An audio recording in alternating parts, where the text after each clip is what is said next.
When my stepmother slapped me during graduation, I thought the stinging pain was the worst part. I was wrong. The worst part was watching my father look away. But they did not know my aunt was sitting 5 rows back, clutching a file that would burn their perfect image to the ground. When my stepmother raised her hand to strike me a second time, my aunt stood up and screamed, "Not today. My name is Brielle Hartman, and right now, I am 22 years old, and I am bleeding on a stretcher inside a moving ambulance." The world is a blur of red and blue strobe lights reflecting off the metal interior of the vehicle. Every time the lights flash, they cut through the throbbing headache behind my eyes like a strobe light in a nightmare disco. I can smell the sharp, aggressive scent of antiseptic wipes and the metallic tang of copper in my mouth.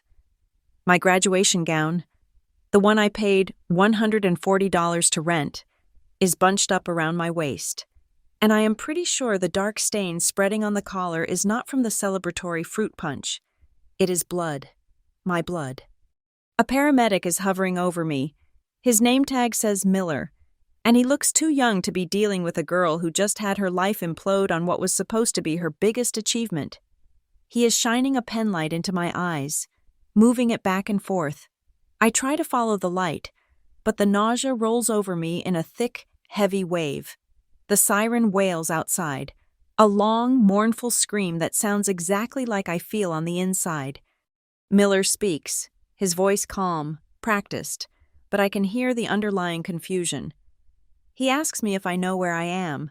I tell him I am in an ambulance. He asks me what day it is.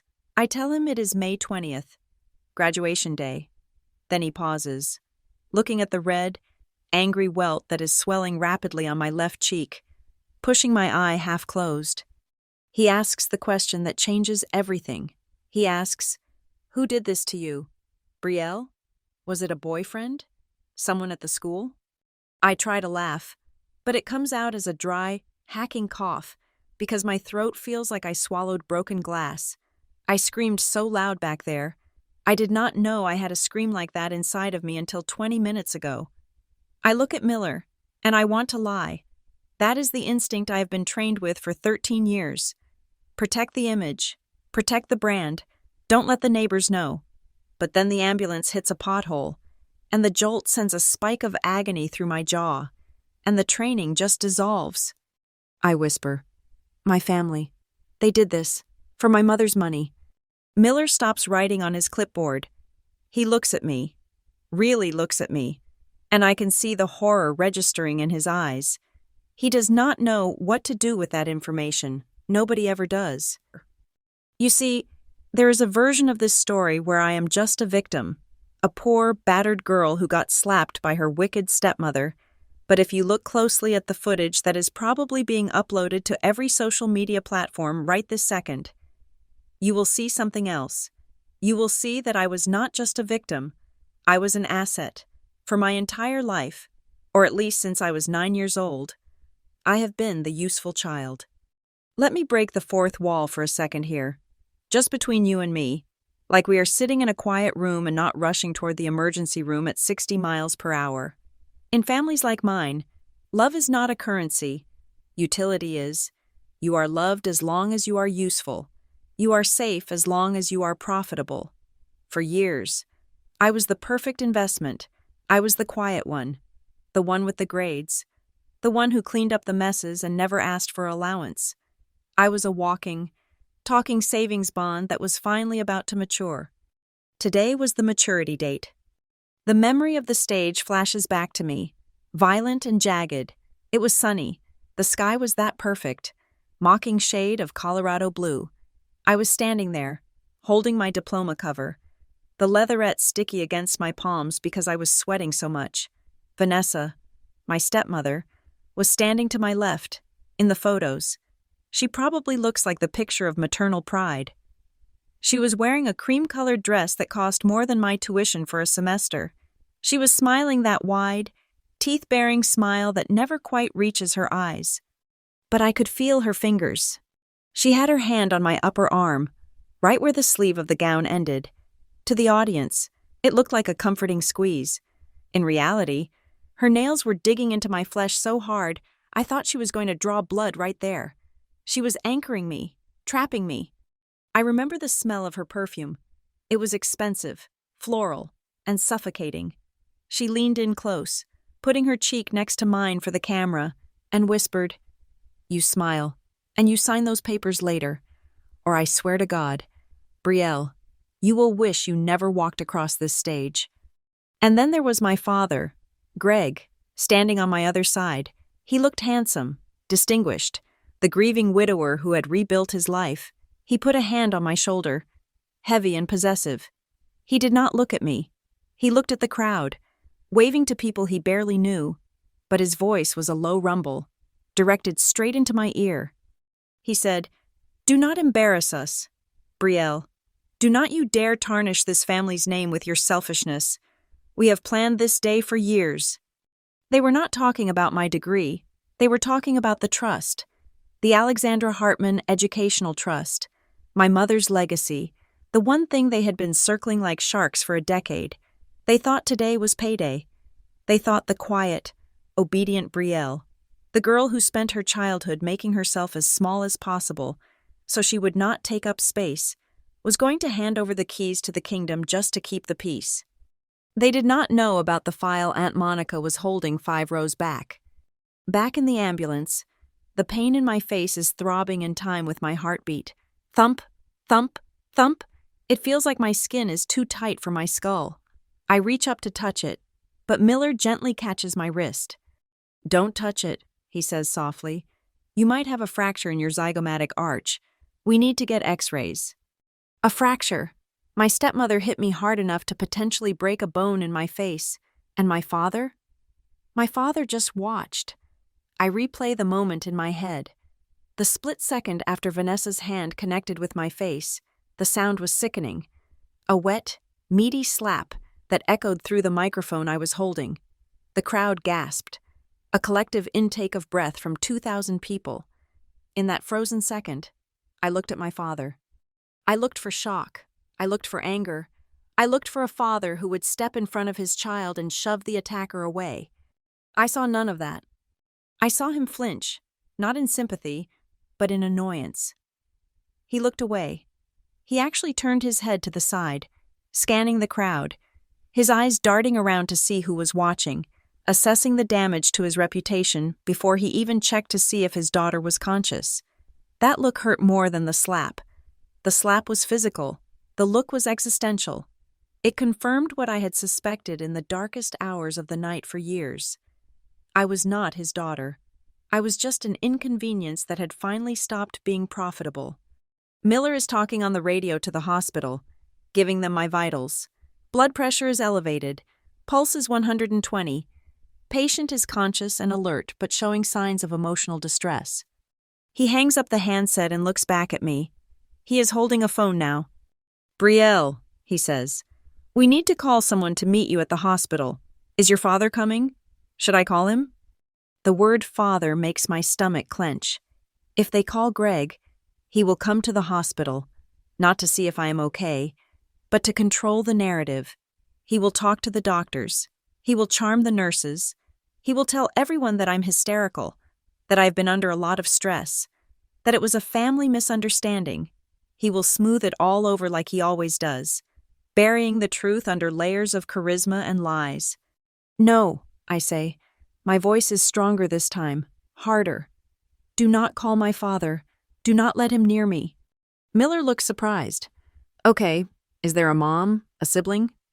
"No mom," I say, feeling the old familiar ache in my chest. "And no siblings that count." I think of Landon, my stepbrother, standing there in his own gown, sneering at me as I fell. No, not family. "Call Monica," I say. "Monica Davis. She is my aunt." I recite the number from memory. It is the only number I have ever memorized besides my own. For years, that number was my lifeline, even when I was too scared to use it. Aunt Monica, my mother's sister, the only person who ever looked at me and saw Brielle, not just a walking bank account. "She is the only one," I tell Miller, and I feel tears hot and stinging against my swollen cheek. "Please, only her." Miller nods and starts dialing. The ambulance takes a sharp turn, and my body sways with the motion. I look out the small rectangular window on the back doors. All I can see are streaks of passing cars and the gray asphalt rushing away from us. This morning, I woke up thinking today was the beginning of my life. I thought graduation was the finish line. I thought I would walk across that stage, get my diploma, and finally, officially, be free. I thought I could leave Rivermont quietly. I packed my bags in secret. I had a plan. I was going to slip away in the night like a thief, leaving the money and the memories behind. But you cannot slip away when you are the prey. I realize now that the silence was never going to save me. Being the good girl was never going to save me. They were never going to let me go. Not as long as there was a single cent left in my mother's trust. They would have squeezed me until I was dry and then tossed me aside like a used wrapper. The ambulance hits another bump, and I wince. But strangely, beneath the pain, there is something else. Clarity, sharp, cold, and terrifying clarity. I touch the blood on my lip with the tip of my tongue. It tastes like iron. It tastes like reality. The explosion happened. The bomb that has been ticking under the floorboards of the Hartman house for 13 years finally went off. And yeah, I am the one bleeding. I am the one in the back of an ambulance while they are probably back there trying to spin the story to the dean and the campus police. But I remember the look on Vanessa's face right before the ambulance doors closed. It was not anger anymore. It was fear. For the first time since she walked into my house with her suitcases and her fake smile, she looked terrified. Because she heard what Aunt Monica screamed. I close my eyes and let the siren drown out the world. Let them think they won this round because I am the one in the hospital. Let them think they broke me. I do not know it yet, not fully, but that slap was not the end of me. It was the end of them.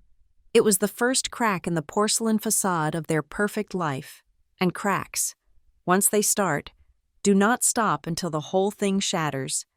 "She is answering," Miller says, holding out the phone to me. I take it. My hand is shaking, but my voice is steady when I speak. "Aunt Monica," I say, "I am ready. Burn them down." To understand why the slap at graduation was the breaking point, you have to understand where I came from. I did not come from a broken home. I came from a silent one. I grew up in Rivermont, Colorado, a place that looks exactly like the glossy brochures real estate agents hand out to young, upwardly mobile professionals. It is a neighborhood of 3-car garages, manicured Kentucky bluegrass that is greener than nature intended, and fences that are just high enough to keep secrets in but low enough to wave to the neighbors. In Rivermont, misery does not scream. It whispers behind double-paned, energy-efficient glass. If you drove past our house on Elm Street, you would see a stunning 2-story colonial with white shutters and a wraparound porch. You would see a driveway free of oil stains and a flower bed that was weeded with surgical precision. We looked like the perfect American family. We looked like a stock photo come to life. But inside, the house was a tomb. My mother, Alexandra, died when I was 9 years old. I do not remember the funeral as a sad event. I remember it as a logistical one. There were hundreds of people, endless casseroles wrapped in aluminum foil, and a constant stream of adults bending down to tell me how brave I was. They kept saying that word, brave. After the dirt was thrown on the casket and the last black car drove away, my father, Greg, came home, took off his tie, poured himself 3 fingers of scotch, and effectively checked out of fatherhood. He did not beat me. He did not yell at me. He did not starve me. In the eyes of the law and the neighbors, he was a grieving widower doing his best. But the truth was that he simply stopped seeing me. He threw himself into his work at the architectural firm, leaving the house before the sun came up and returning long after I was in bed. I remember the mornings vividly. I would wake up at 6:30 in a house so quiet I could hear the refrigerator humming downstairs. I would walk into the kitchen, and there would be a $20 bill left on the marble counter. No note, no, "Have a good day, sweetie," just a crisp bill, crisp enough to cut your finger on. That was his way of parenting. He provided. He kept the lights on. the fridge stocked, and the mortgage paid. He assumed that was enough. At 9 years old, I learned how to operate the washing machine. I learned that if you do not separate the whites, your socks turn a sad, dingy gray. I learned how to make grilled cheese sandwiches without burning the house down. I learned to sign my own permission slips for school because if I waited for Dad to come home, I would miss the field trip. The neighbors and my teachers loved to compliment me. Brielle is so mature for her age. They would coo at the grocery store or during parent-teacher conferences that my father attended via speakerphone. She is such an old soul. They did not understand that mature for her age is just a polite way of saying a child has no one to rely on but herself. It is not a compliment. It is a diagnosis of neglect. My father had a routine. He would come home, usually around 8 or 9 at night, and he would find me reading in the living room or finishing my homework at the kitchen island. He would stop, look at me with eyes that were glazed over from staring at blueprints all day, and ask the same 3 words. "You okay, kid?" It was never a question. It was a statement. It was a checkbox. He needed me to say yes, so he could feel absolved of guilt and go into his home office to drink more scotch and stare at his computer screens. He did not want to hear about the bully in 4th grade who made fun of my shoes. He did not want to hear that I got an A on my history project. He wanted silence. He wanted the path of least resistance. So I learned to lie.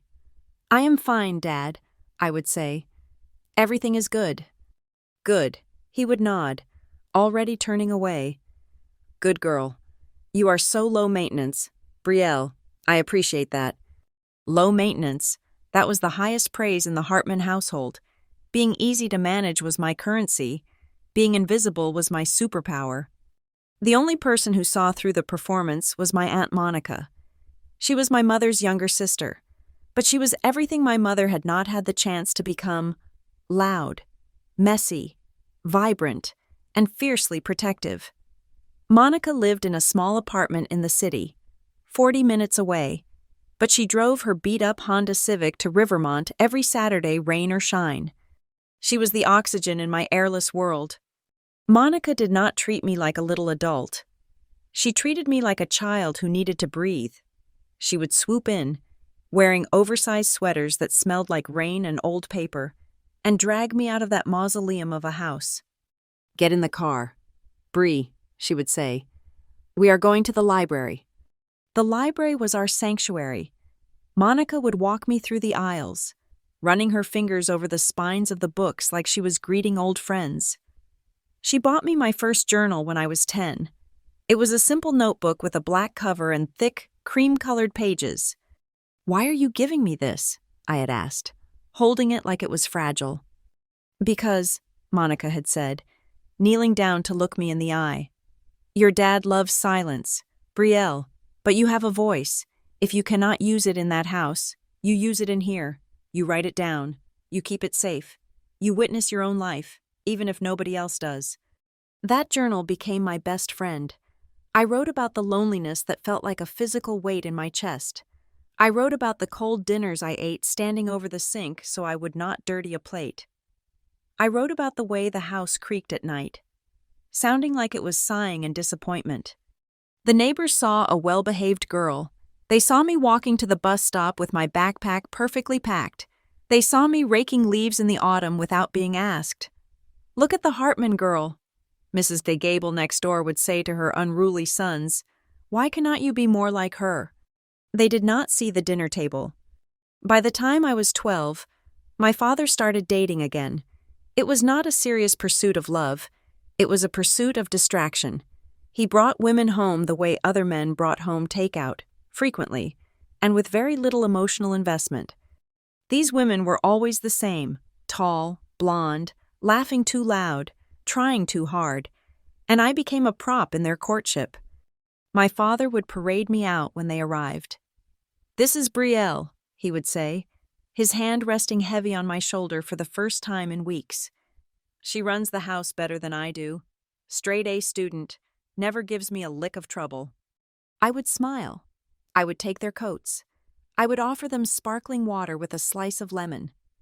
Just the way I had seen in the movies. I played the role of the perfect, non-threatening daughter. I was the furniture. I was the backdrop that proved Greg Hartman was a good, stable family man. "Oh, she is adorable," the women would say, looking at me with pity or indifference. "You are so lucky, Greg. My sister's kids are monsters." "I know," he would say, clinking his glass against theirs. "I got lucky with this one. She does not need much." Once the introductions were over, I knew my cue. I would retreat to my room, closing the door softly so as not to disturb the adult conversation downstairs. I would sit on my bed, listening to the muffled sounds of their laughter, the clinking of silverware, the music playing on the stereo system that only got used when we had guests. I would eat a granola bar for dinner and write in my journal. Date number 4 with Sarah. I would write, "She laughs like a hyena. Dad is drinking the expensive wine tonight. He only does that when he wants to impress them. He forgot to ask if I ate dinner." One incident stands out from those gray years, a moment that crystallized exactly where I stood in my father's priorities. It was the summer before I turned 13. Aunt Monica had found a summer camp for writers. It was a 2-week program in the mountains. Sleepaway. With workshops and bonfires and hiking, it was everything I had ever dreamed of. For the first time, I allowed myself to want something. I wanted to go. I wanted to be around other kids who liked words more than football. I wanted to be somewhere where I wasn't the ghost child of Elm Street. Monica brought the brochure to the house on a Sunday. Greg was in the living room, watching golf, a tumbler of whiskey already sweating on the coaster at 2 in the afternoon. "Greg," Monica said, her voice tight. She always got tense around him. "I found this camp for Brielle.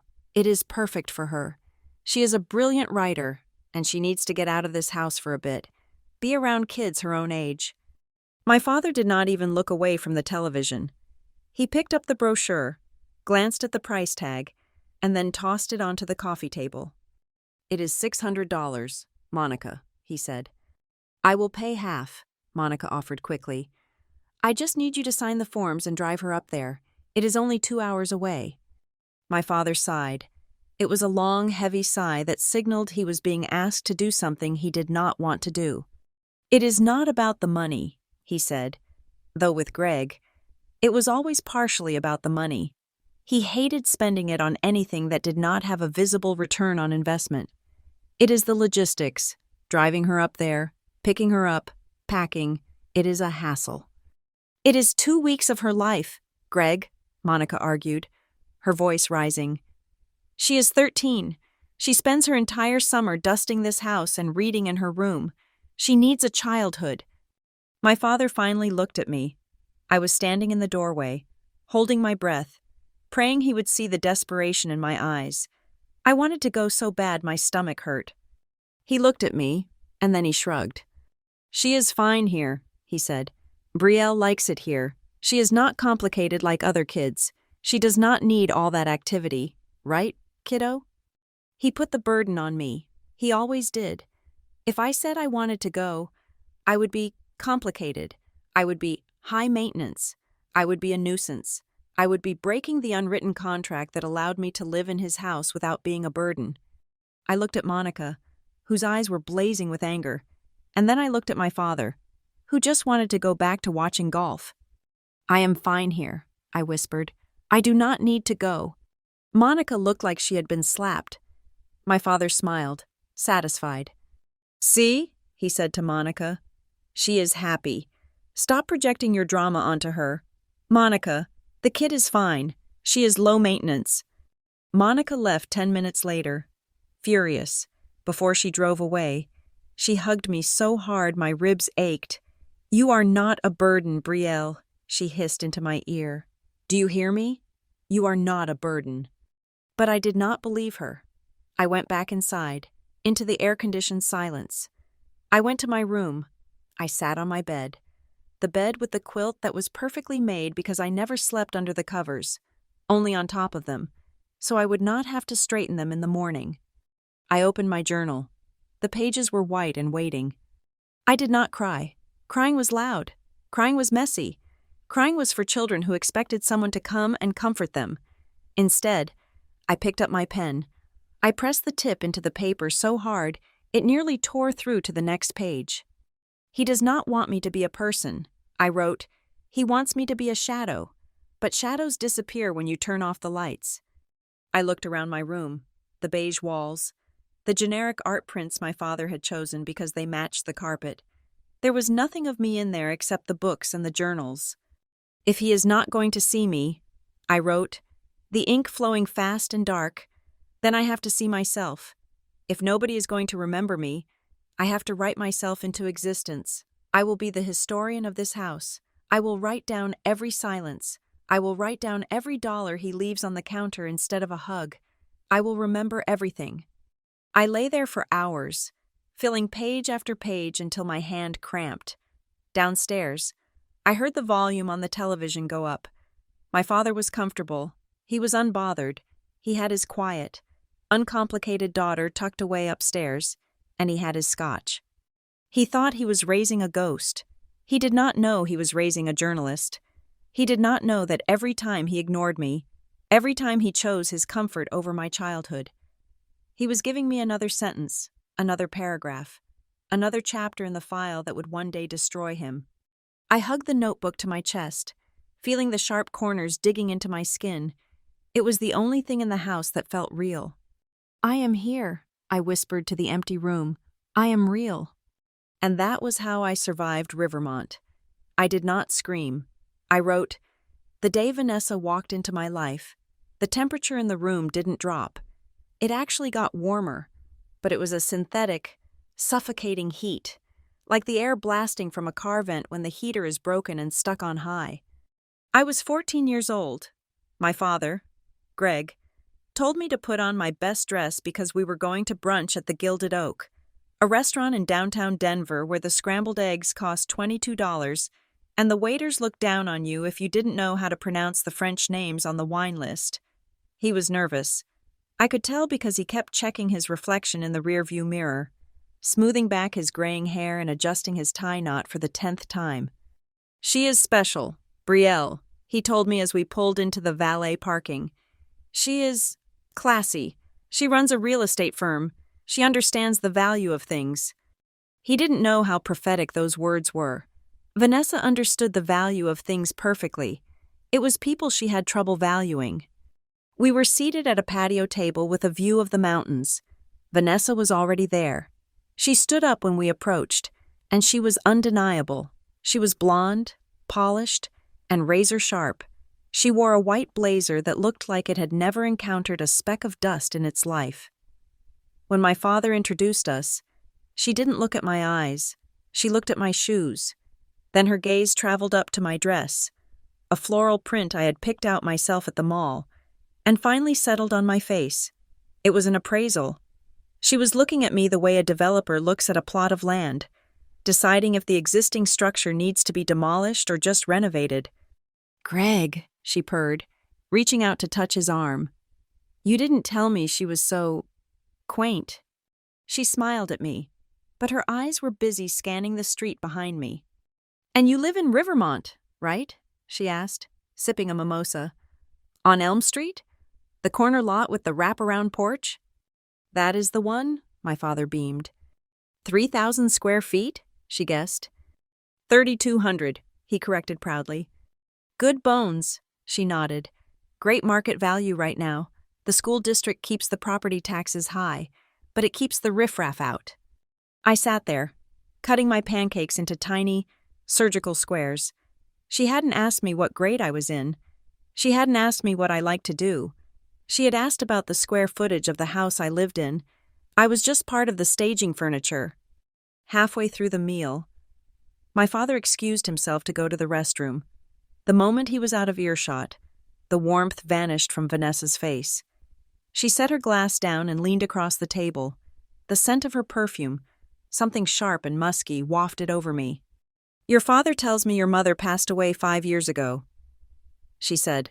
It wasn't a question. "Yes," I said softly. "Alexandra, right?" Vanessa said the name like she was tasting spoiled milk.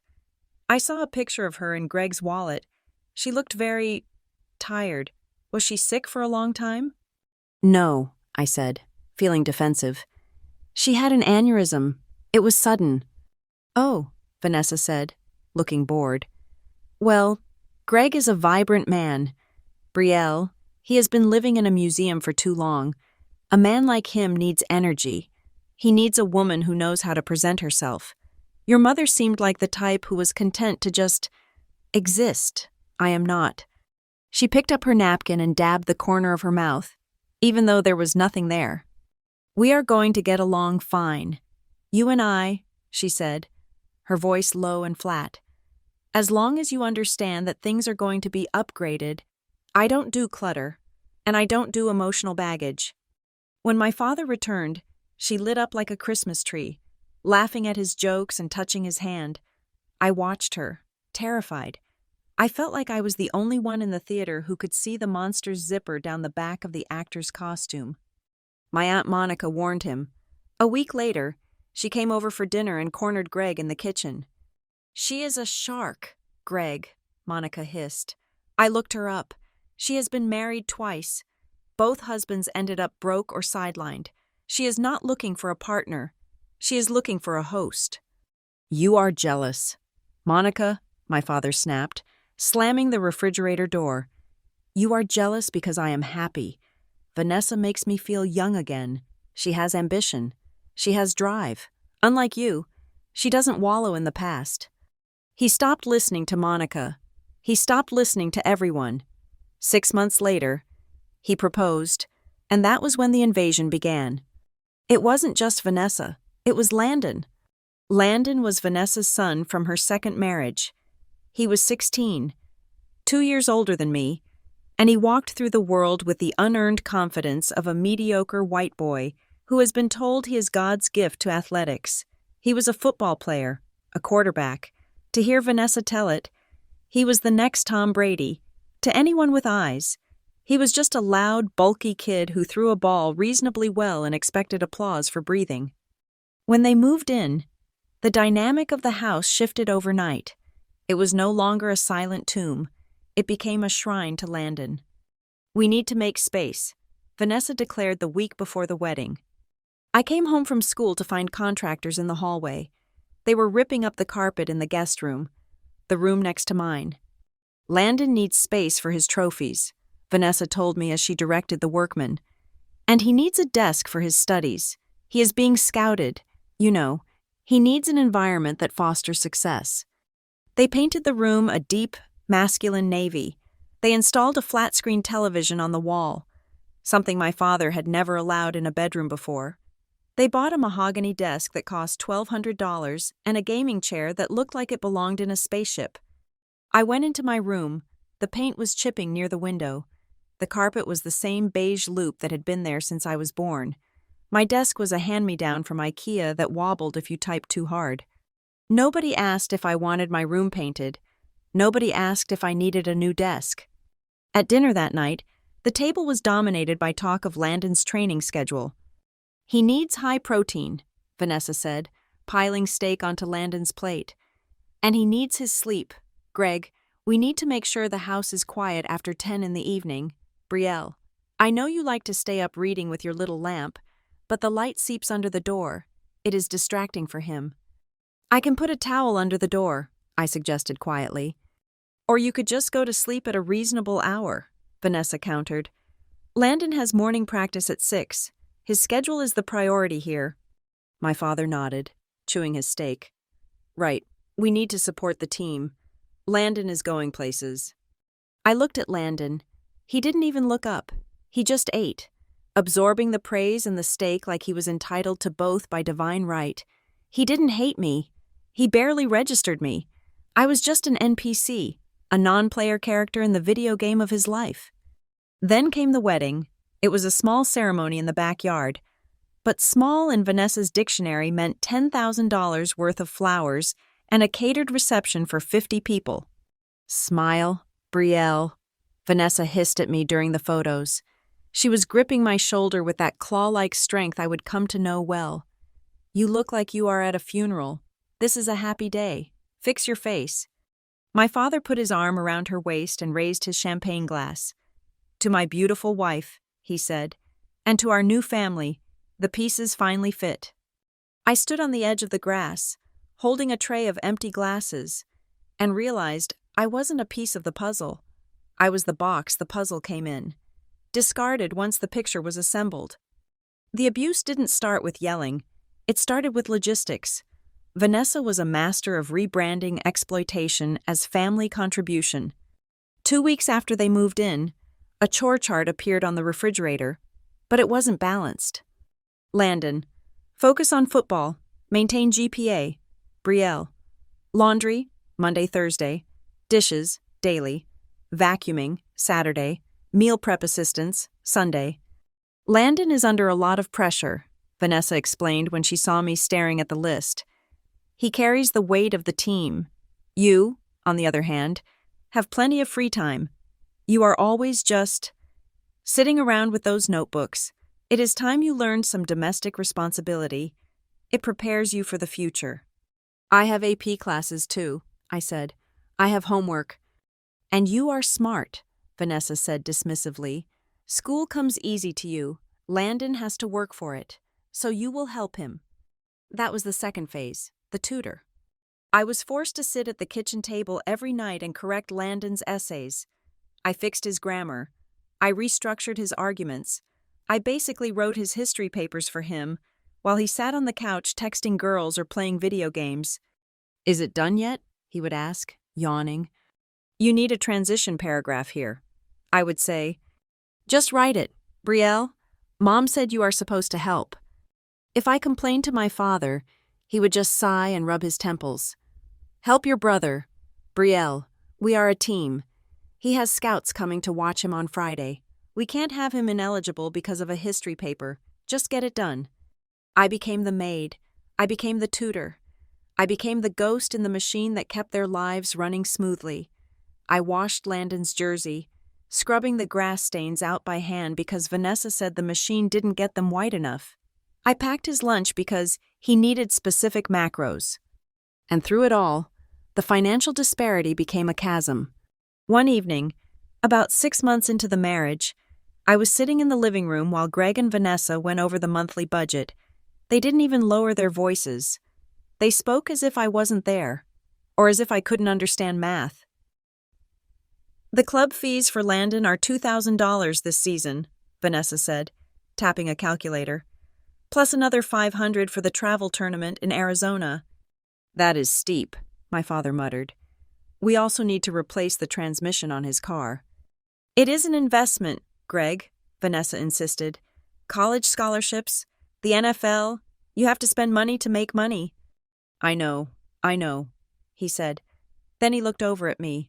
I was reading a library book because I didn't have an iPad or a laptop of my own. I was wearing a sweater that was 3 years old, the sleeves slightly too short for my wrists. He looked at me, and then he smiled a relieved, sickening smile. Well, he said, chuckling, at least we don't have to worry about her. Good thing Brielle isn't expensive. She is low maintenance, doesn't cost a dime. He meant it as a comfort to himself. He was congratulating himself on having one child who didn't drain his bank account. But to me, it sounded like he was pricing livestock. Landon was the prize stallion, worth every penny of feed and care. I was the stray cat that caught mice in the barn, useful to keep around, as long as I didn't ask to be fed. I froze. I didn't turn the page. I just stared at the words until they blurred together. Good thing Brielle isn't expensive. The breaking point of my silence, internal silence, at least, came on Landon's 17th birthday. Vanessa threw a party, not a family dinner, but a rager.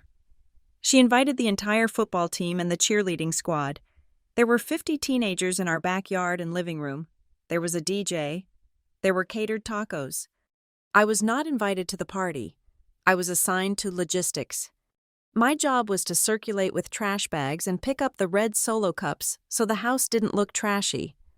My job was to make sure the ice coolers were filled. At midnight, the last guest left. The house was a disaster zone. Sticky soda spots on the hardwood, crushed chips in the carpet. The smell of teenage sweat and illicit beer hung in the air.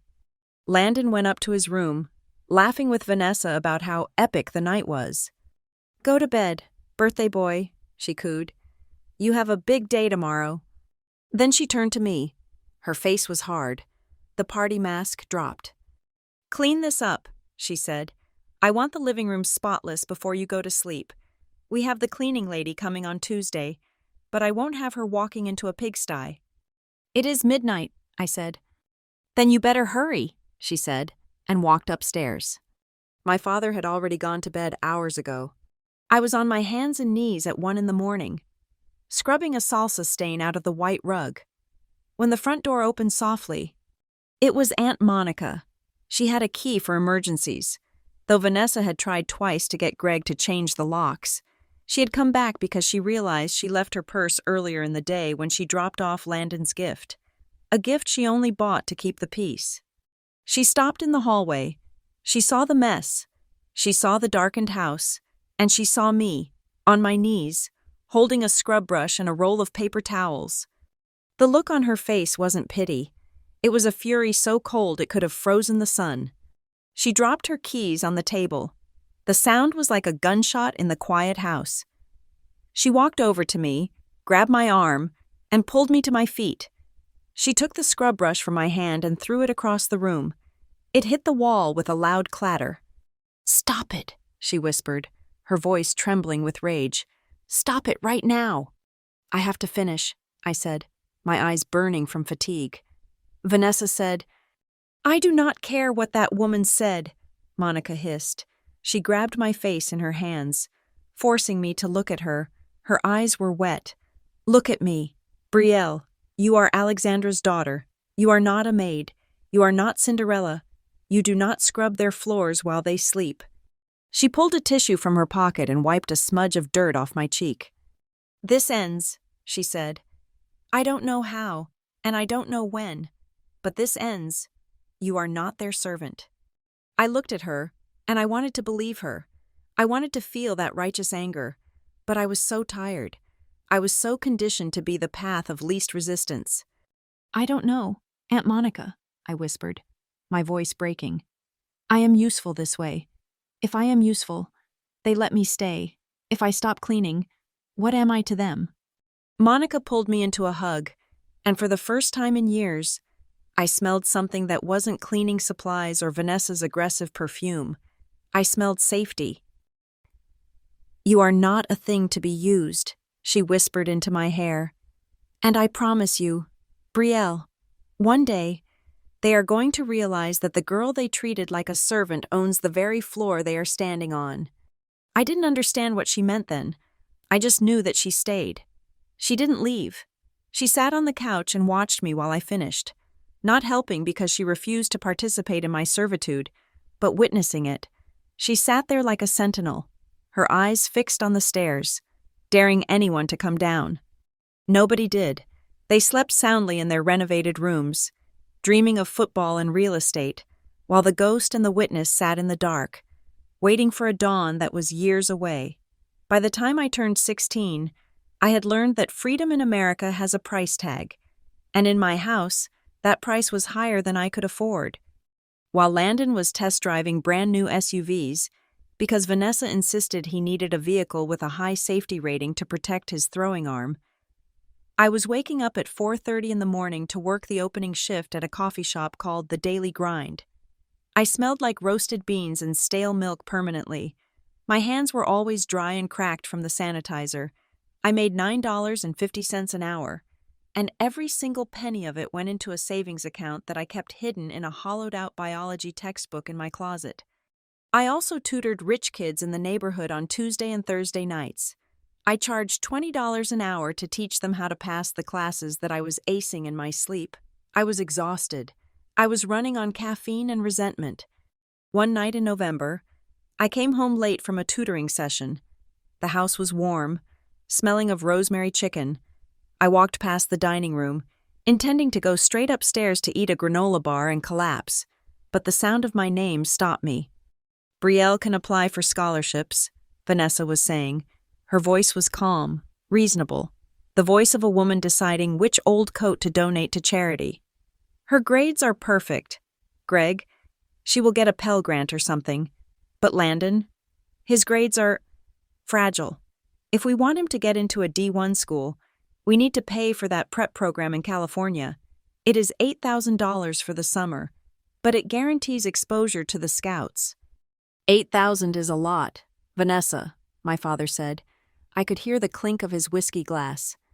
It is an investment, she countered. Think of the return. When he goes pro, this will look like pocket change. Besides, we can pull it from the equity line. Or, she paused, and the silence stretched thin. What about Alexandra's account? There is money sitting there. My heart hammered against my ribs. No, my father said sharply. That is complicated. The terms are restrictive. If I try to access it for anything other than direct educational expenses for Brielle, the auditors get involved. It is not worth the headache. Well, she does not need it, Vanessa scoffed. She is smart. Let her work for her education. It builds character. Landon needs the help. It is not fair to handicap our son just because your dead wife had a paranoia complex about money. I waited for my father to defend me. I waited for him to say that the money my mother left was for me, her daughter.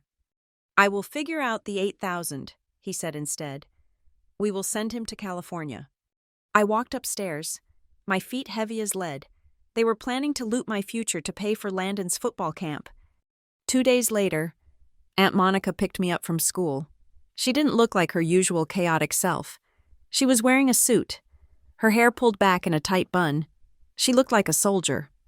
Get in, she said. We are not going to the library today. Where are we going? I asked, buckling my seatbelt. We are going to see a man named Arthur Carver, she said, merging onto the highway. He was your mother's lawyer, and it is time you knew the truth. The truth about what? About the money, Monica said, her knuckles white on the steering wheel. And about why I have stayed silent for 7 years. We drove into the city, to a building made of glass and steel that reflected the gray winter sky. The elevator ride to the 42nd floor was silent. When the doors opened, we walked into a reception area that smelled of expensive leather and old money. Arthur Carver was a man in his 70s with a face like crumpled parchment and eyes that were incredibly sharp. He did not treat me like a child. He shook my hand firmly and gestured for us to sit. On his mahogany desk sat a thick manila envelope. It was sealed with red wax, looking like something out of a Victorian mystery novel. Brielle, Mr. Carver said, his voice gravelly. When your mother, Alexandra, was diagnosed with her condition, she knew she did not have much time. She also knew her husband very well. She loved Greg, but she was not blind to his weaknesses.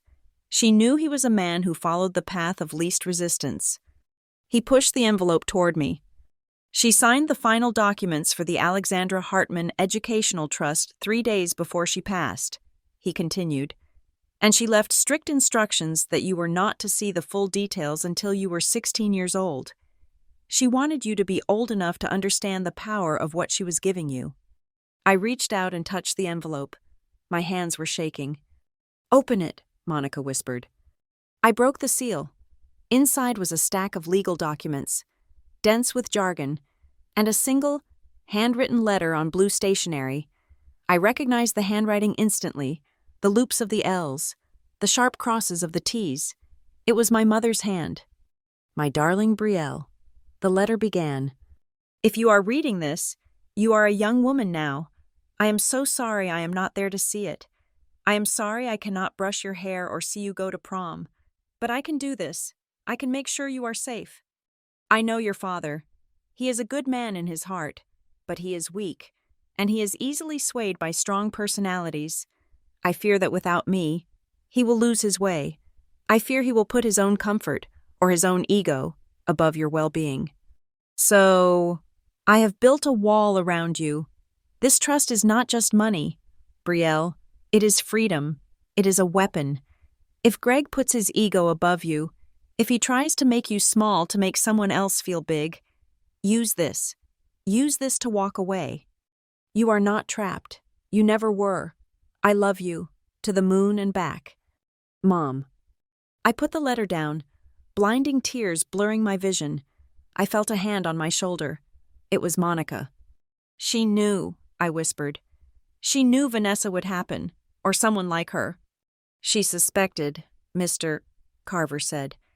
Alexandra was a brilliant woman. She was the one who made the money in the marriage. Brielle, did you know that? The architectural firm was her family's business.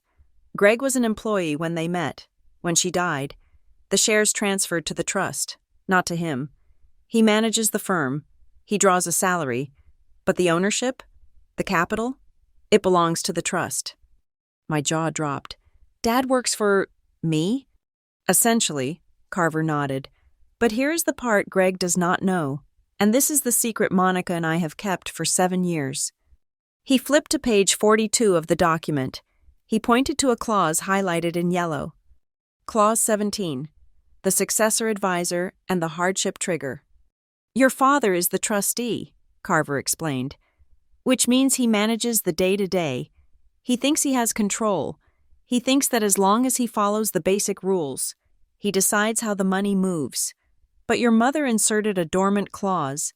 She appointed a successor advisor who has the power to override the trustee if there is evidence of mismanagement, negligence, or emotional duress placed upon the beneficiary. He pointed to the name on the line, Monica Davis. Me, Monica said, her voice fierce. I am the fail-safe. If I had told Greg about this clause years ago, Vanessa would have found a way to destroy it. She would have dragged us into court, drained the funds with legal fees, or forced Greg to pressure you into signing a waiver. So I played dumb. I let them think I was just the annoying aunt. I let them think Greg held all the cards. But he doesn't, I realized. No, Carver said. He holds a leash, but Monica holds the collar. And there is one more thing, the hardship trigger. If the advisor determines that the environment in the family home has become hostile or detrimental to your mental health, the trust can be unlocked early, not at 25, now, today. It allows for the immediate disbursement of funds to secure independent housing and legal counsel for you. The room went silent. I looked at the documents. I looked at the zeros on the summary page. It wasn't just enough for college. It was enough for life. It was millions. Why didn't you tell me? I asked Monica. Why did you let me scrub their floors? Why did you let me work at the coffee shop? Monica squeezed my hand hard. Because you needed to be ready. If I had given you this weapon at 14, you might have used it in a tantrum. Or worse, Vanessa might have tricked you into signing it over to help the family. You needed to see them for who they really were. You needed to understand that they do not love you.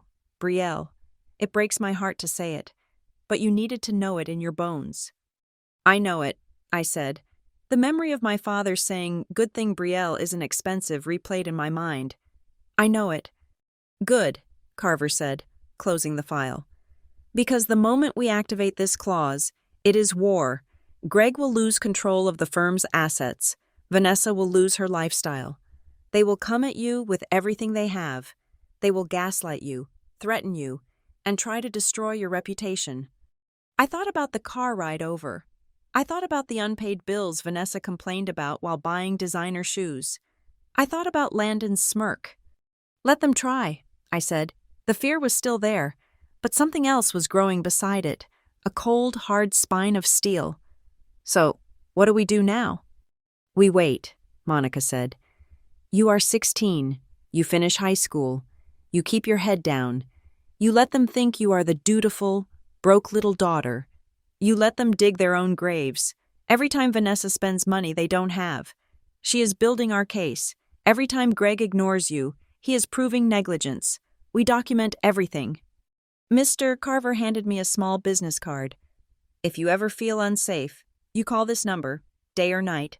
But until then, you play the long game. Can you do that? I looked at the blue letter from my mother one last time. Use this to walk away. I can do it, I said. We left the office and drove back to Rivermont in the dark. When I walked into the house, Vanessa was in the kitchen, looking at brochures for luxury SUVs. You are late, she snapped, not looking up. Landon needs help with his chemistry homework. He has a test tomorrow. My father was sitting at the island, drinking his scotch. He looked tired. Where were you? He asked. Library, I lied. My voice was steady. Just studying. Good, he said, turning back to his drink. Keep those grades up. We need you to get those scholarships. I looked at him. I looked at the man who worked in a building my mother owned, living a life my mother paid for, treating the daughter my mother loved like a servant. I will, Dad, I said. I will get everything I deserve. He nodded, missing the double meaning entirely. He thought I was talking about a Pell Grant. He had no idea I was talking about an empire. I went upstairs to Landon's room. He tossed his textbook at me without saying hello. Chapter 4, he grunted. Summarize it for me. I sat down at his $1,200 desk. I opened the book. But in my mind, I was back in that leather chair in the high-rise, looking at the word successor advisor. I wasn't a victim anymore. I was a spy in enemy territory.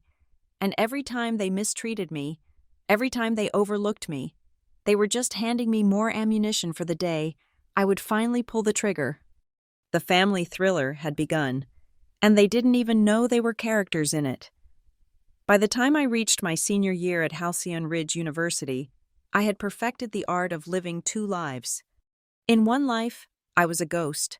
I was the student in the back of the lecture hall wearing an oversized hoodie, the girl who worked closing shifts at the campus library and ate instant ramen 3 nights a week. I paid my own rent for a studio apartment that smelled like damp drywall and old carpet.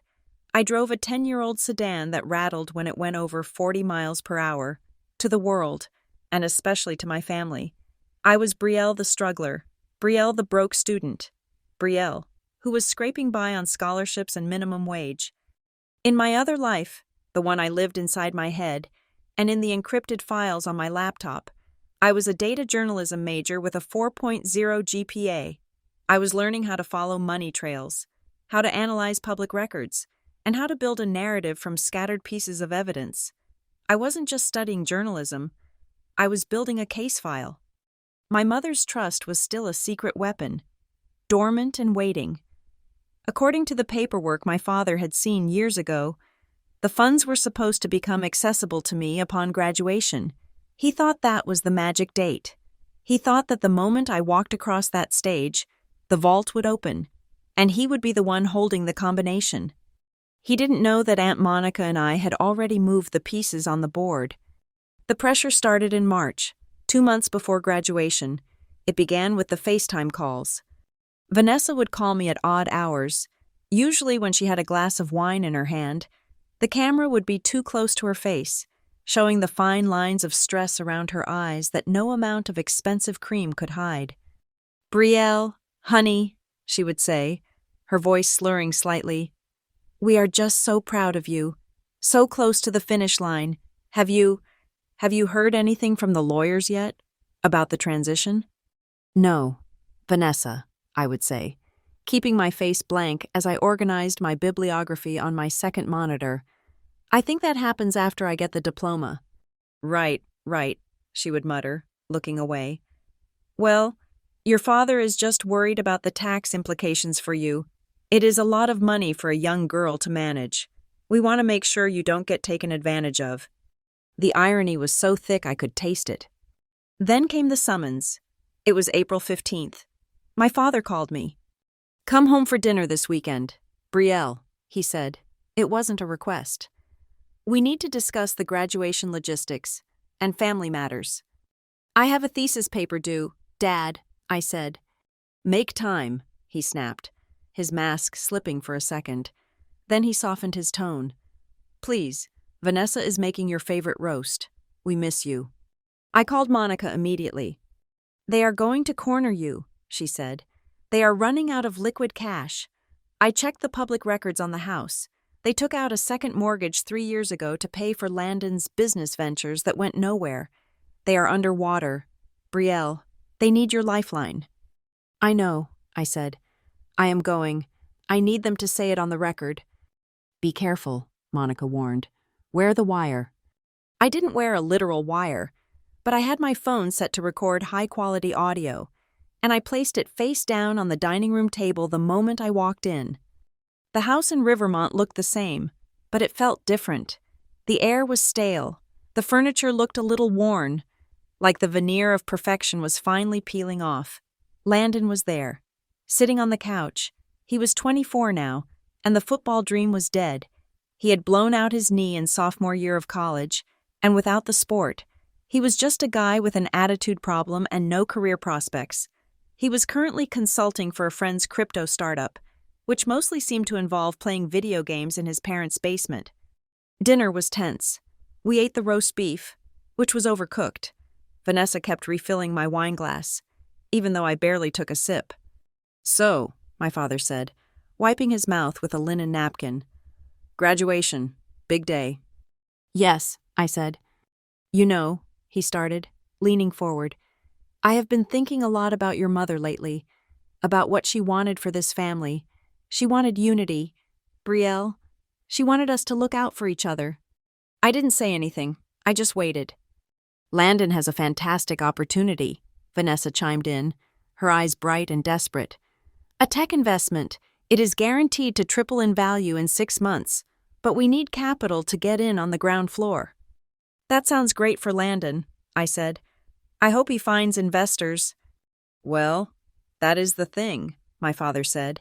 He reached under the table and pulled out a thick folder. He placed it next to the mashed potatoes. "We are the investors. Brielle, the family." He slid the folder toward me. "These are just some standard forms," he said casually. "Since you are graduating, the trust administration becomes complex. I have spoken to my financial guys. The best move is to consolidate the assets. This document simply appoints me as the primary investment manager for the trust funds. It allows me to move the money into high-yield accounts, like Landon's venture, so we can grow the pot for everyone." I opened the folder. I scanned the legal jargon. My data journalism training kicked in. It wasn't an investment management agreement. It was a durable power of attorney with a clause that allowed for unrestricted asset reallocation. If I signed this, Greg could drain the account dry in 24 hours, and I wouldn't be able to do a thing about it. "I cannot sign this, Dad," I said, closing the folder. The silence in the room was absolute. "Excuse me?" Vanessa said, her voice rising an octave. "I said I cannot sign it," I repeated, keeping my voice calm. "I am not comfortable mixing the trust with family investments. I am going to leave it with the current administrators." My father's face turned a dark, ugly shade of red. "Don't be difficult, Brielle," he warned. "I am trying to help you. You don't know anything about finance. You are a child." "I am 22, I said, "and I am capable of managing my own affairs." "It is selfish," Landon shouted from the other end of the table. He slammed his fist down, making the silverware jump. "You are sitting on a gold mine while we are drowning. I need this startup. Brielle, do you know how hard it is out there?" "It is hard for everyone, Landon," I said coldly. "I have been working since I was 16. I haven't seen you work a real job in your life." "How dare you?" Vanessa hissed. She stood up, tears instantly springing to her eyes. It was a performance worthy of an Oscar. "After everything we have done for you, we took you in. We raised you. We gave you a home. And now, when your brother needs a little help, you hoard your mother's money like a dragon?" "It is my mother's money," I said, standing up too. "Not the family's money, hers, and mine." "You ungrateful little brat," my father spat. He stood up and pointed a finger in my face. "You think you are so special? You are nothing without this family. You are going to sign those papers. Brielle, you are going to sign them before graduation, or so help me God. There won't be a graduation party. There won't be a family to come watch you walk." "Is that a threat?" I asked. "It is a reality check," he roared. "You owe us. For the food, for the roof, for the years I spent tolerating your sullen attitude. You sign the papers, or you are dead to us." I looked at them, really looked at them. My father, purple with rage because his piggy bank was refusing to open. Vanessa, playing the martyr to cover her greed. Landon, the entitled prince furious that his kingdom was shrinking. "I am not signing," I said. I picked up my phone from the table. The recording timer was at 45 minutes. "Then get out," my father said. His voice was low and dangerous. "Get out of my house. And don't expect us to be there clapping for you in May unless you come to your senses." "Oh, I expect you to be there," I said, walking to the door. "You wouldn't miss the chance to keep up appearances. You care too much about what the neighbors think." I drove back to campus in the dark, my hands shaking on the steering wheel, but this time, it wasn't fear, it was adrenaline. When I got back to my tiny apartment, I uploaded the audio file to a secure cloud server. I sent a copy to Monica. Then I sat down at my desk and turned on my camera. I had been filming vlogs for a private channel for months, a video diary of the abuse, a record of the manipulation. I called the series The Cost of Admission. I hit record. The red light blinked. "Today is April 15th, I told the camera. "My father just told me that I am dead to him if I don't give him access to my inheritance. They think they can bully me. They think that because I'm quiet, I am weak." I leaned into the lens. "They are planning to make a scene at graduation if I don't comply," I said. "Vanessa keeps hinting that family business needs to be settled before the ceremony.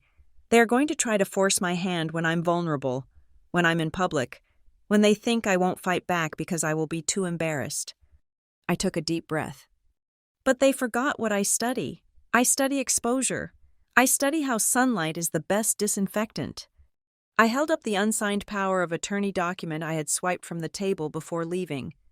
"If they want to turn my graduation into a stage for their greed," I said, my voice steady and hard, "then I am going to rewrite the script. I will not be the victim in their drama anymore. I am going to be the director." I stopped the recording. The next day, I went to the university security office. I showed them the texts Vanessa had sent me overnight, threats disguised as concern. "We just want what is best for you. Don't make us take legal action to protect you from yourself." I met with the head of campus security. I told him I had a volatile domestic situation. I didn't tell him everything, just enough to ensure that on graduation day, there would be eyes on my family. Monica called me that night. "The audio is perfect," she said. "Greg admits to needing the money for Landon. He admits to coercion. Sign or you are dead to us. That is duress. Brielle, that is exactly what the hardship trigger was written for. Carver says we have enough to petition the court right now." "No," I said. "Not yet. If we do it now, they will just fight it in quiet legal battles. They will spin it. They will lie. I need them to do it in public. I need witnesses. I need them to show the world exactly who they are." "That is dangerous," Monica said. I spent the next 3 weeks preparing. I wasn't studying for finals. I was studying my enemy. I mapped out where they would sit. I knew the camera angles of the live stream. I knew exactly where the security guards would be stationed. I was building a trap, and I was the bait. The night before graduation, Vanessa sent one last text. "We are bringing the papers tomorrow. Bring a pen. Let's put this behind us and celebrate properly." I looked at the screen and typed back, "I'll be ready." I turned off my phone. I sat in the dark of my apartment, surrounded by boxes. I was ready to leave this life behind. I was ready to stop being the daughter they wanted and start being the woman my mother died to save. Tomorrow, I would get my diploma, but more importantly, tomorrow, I would get my justice.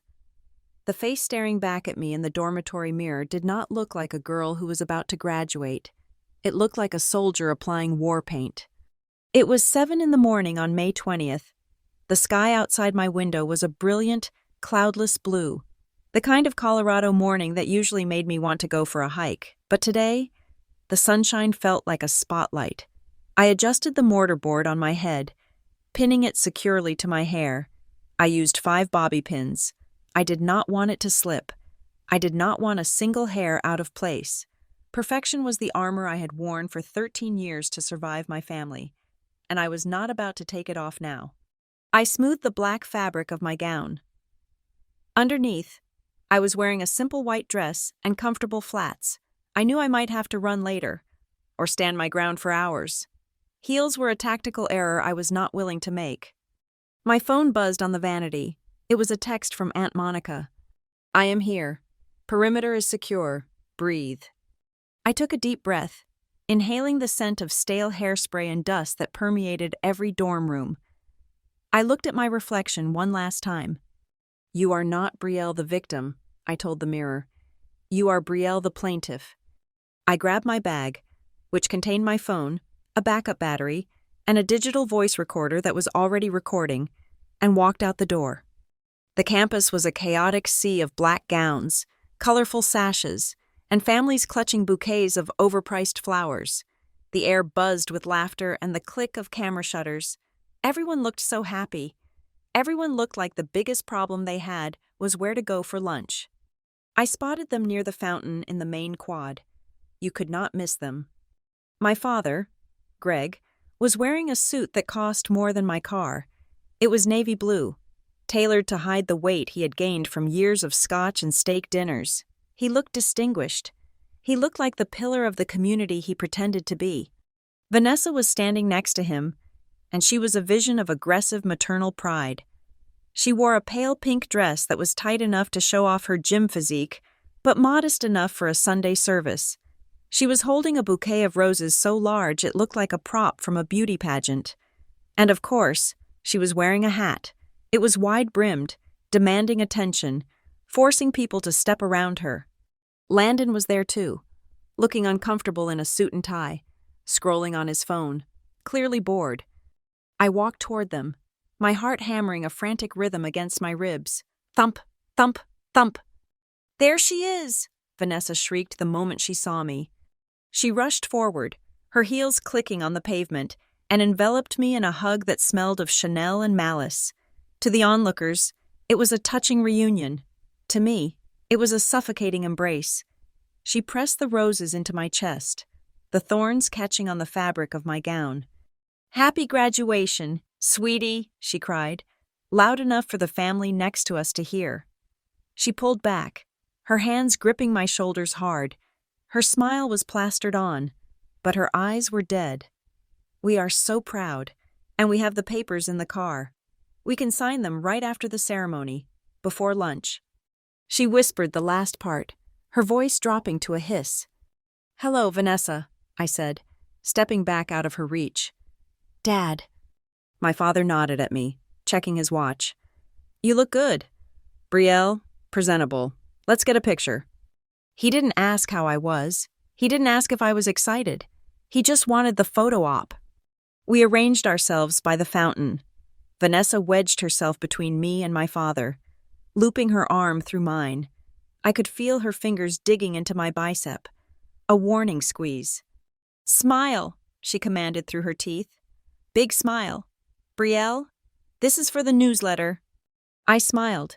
It was the same fake smile I had perfected at 14. Click. The evidence was created. The happy Hartman family. Where is your aunt? My father asked, looking around with a frown. I thought she would be hovering around here somewhere. She is around, I said vaguely. As if summoned, I saw her. Monica was walking toward us from the direction of the library. She looked different today. Usually, Monica wore flowy cardigans and comfortable jeans. Today, she was wearing a sharp gray blazer and black slacks. She looked like a CEO. She looked like a shark. And in her hand, she clutched a thick black accordion file folder. She stopped 10 feet away from us. She didn't smile. She didn't rush over to hug me. She stood there, feet planted shoulder-width apart, grounding herself. Greg, she nodded. Vanessa? Monica, Vanessa said, her voice dripping with condescension. I see you dressed up for once. It is a business day, Monica said evenly. My father eyed the folder in her hand. What is that? Work? You could say that, Monica said. She looked at me, and her eyes softened. You look beautiful, Brielle. Your mother would be weeping. Thanks, Aunt Monica, I said, fighting the lump in my throat. Vanessa rolled her eyes. Well, let's not get maudlin. We have seats in row 5, reserved. We pulled some strings with the dean's office. Of course they did. They needed to be close to the stage. They needed to be seen. I will see you after the ceremony, I said. I have to go line up with the other graduates. Wait, Monica said. She stepped forward, ignoring Vanessa's glare, and pulled me into a quick, fierce hug. Listen to me, she whispered into my ear, so low that only I could hear. Carver is here. He is in the back, near the press box. I have the file. The security detail knows to watch for a disturbance near row 5. If they make a move, if they try to corner you, you stand still. You do not engage. I handle the rest. Do you understand? I understand, I whispered back. Not today, she said, squeezing my hand. They do not win today. She pulled away and gave me a nod.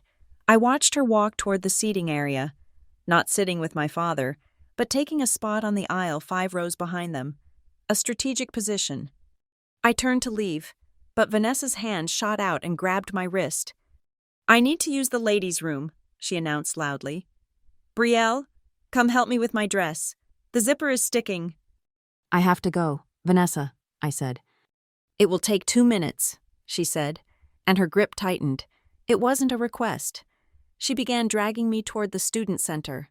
My father just watched, checking his phone. I let her pull me. I knew this was coming. This was the ambush. The bathroom was crowded with girls fixing their makeup and adjusting their caps. The air was thick with perfume and nervousness. Vanessa marched me to the handicap stall at the end, pushed me inside, and locked the door behind us. The space suddenly felt very small. The sounds of the other students faded into a dull roar outside the metal door. Vanessa dropped the act instantly. Her face twisted into a mask of pure venom. I know what you're doing, she hissed. I see the little look between you and your aunt. You think you are clever, Brielle. You think you can just walk away with the money? It is not your money, I said calmly. My heart was racing, but my voice was steady. I had rehearsed this. It is this family's money, she shrieked, keeping her voice just low enough to not cause a scene, but loud enough to echo off the tile walls. We fed you, we clothed you, and now, when we are in a temporary bind, you want to leave us high and dry? You selfish little bitch. She took a step toward me. I backed up until my legs hit the toilet. Dad told me about the debts, I said. I know about the second mortgage. I know about Landon's failed business. That is not my fault, Vanessa. It is your responsibility, she spat. She reached into her purse and pulled out a folded document. It was the power of attorney. Your father has the pen. After you walk off that stage, we are going to the car, and you are signing this. No scenes, no drama.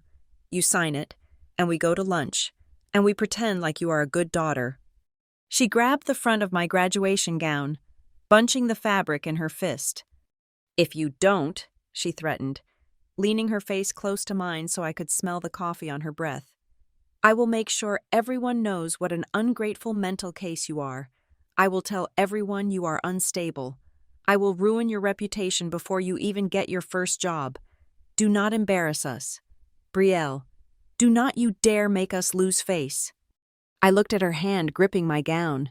I looked at her eyes, wide with desperation and greed. In the past, I would have cried. I would have apologized. I would have promised anything just to make her stop looking at me like that. But I was not that girl anymore. I reached up and took hold of her wrist. I didn't squeeze, but I removed her hand from my chest with a firm, deliberate motion. My mother's money is not your prop, Vanessa, I said. My voice was ice cold. And neither am I. She looked shocked. She wasn't used to resistance. She was used to compliance. You will regret this, she whispered. I don't think I will, I said. I unlocked the stall door and walked out. I didn't look back. I walked straight to the sinks, washed my hands, and looked at myself in the mirror again. My face was pale, but my eyes were blazing. I walked out of the bathroom and joined the line of graduates forming in the tunnel. The drums were starting to beat. The procession was beginning. Hey, you okay? A girl next to me asked. You look like you saw a ghost. No, I said, looking ahead at the bright light of the stadium entrance. I just exorcised one. We began to march. Pomp and circumstance played over the loudspeakers, loud and triumphant. I walked in step with my classmates, hundreds of us moving as one. As we entered the stadium, the crowd erupted in cheers. I scanned the stands. I saw them in row 5. My father was clapping, looking bored. Vanessa was dabbing her eyes with a tissue, playing the part of the emotional mother perfectly, as if she hadn't just cornered me in a toilet stall 2 minutes ago. But then I looked 5 rows back. Aunt Monica was there. She wasn't clapping. She was sitting perfectly still, the black file folder resting on her lap like a weapon. Our eyes met across the sea of people. She gave me a small, barely perceptible nod, and then she smiled. It wasn't a happy smile. It was the smile of a general who knows the enemy has just walked into a trap. She tapped the file folder twice. "I am ready," the signal said. I turned my attention to the stage. The dean was speaking. The sun was shining. The trap was set. I took my seat. I folded my hands in my lap, and I waited for the explosion. The ceremony itself was a blur of black robes and polite applause, a 2-hour intermission before the real drama began. When I walked across the stage and shook the dean's hand, I did not look at the audience. I kept my eyes fixed on the horizon, on the exit sign, on anything but the 5th row. I accepted my diploma, the leather folder feeling heavy and substantial in my hand. The first thing I had ever truly earned that they could not take credit for. As the recession music played and we flooded out onto the sunny quad for the reception, the air was thick with the smell of trampled grass and expensive perfume. Families were clumping together like magnets, forming little islands of celebration. I tried to weave through the crowd, aiming for the perimeter where Aunt Monica was waiting, but I was not fast enough. A hand clamped down on my upper arm. It was Greg. "There you are," he said, his voice tight with a forced cheerfulness that made my skin crawl.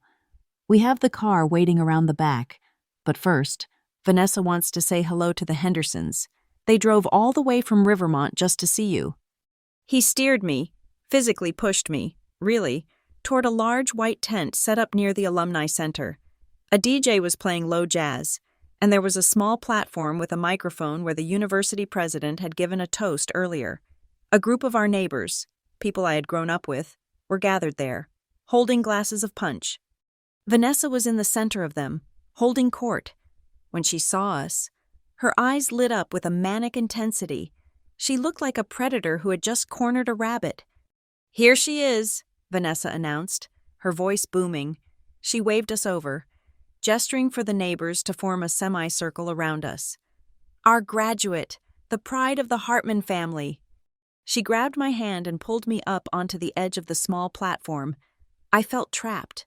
The Hendersons, the Millers, Mrs. Gable, all people who thought my parents were saints, were beaming up at me. "We are just so overwhelmed," Vanessa gushed, wiping a fake tear from her cheek. She reached over and grabbed the microphone from the stand. The feedback whined for a second, drawing even more eyes. Students passing by stopped to watch. "Brielle has something she wants to share with everyone," Vanessa said, her voice amplified across the quad.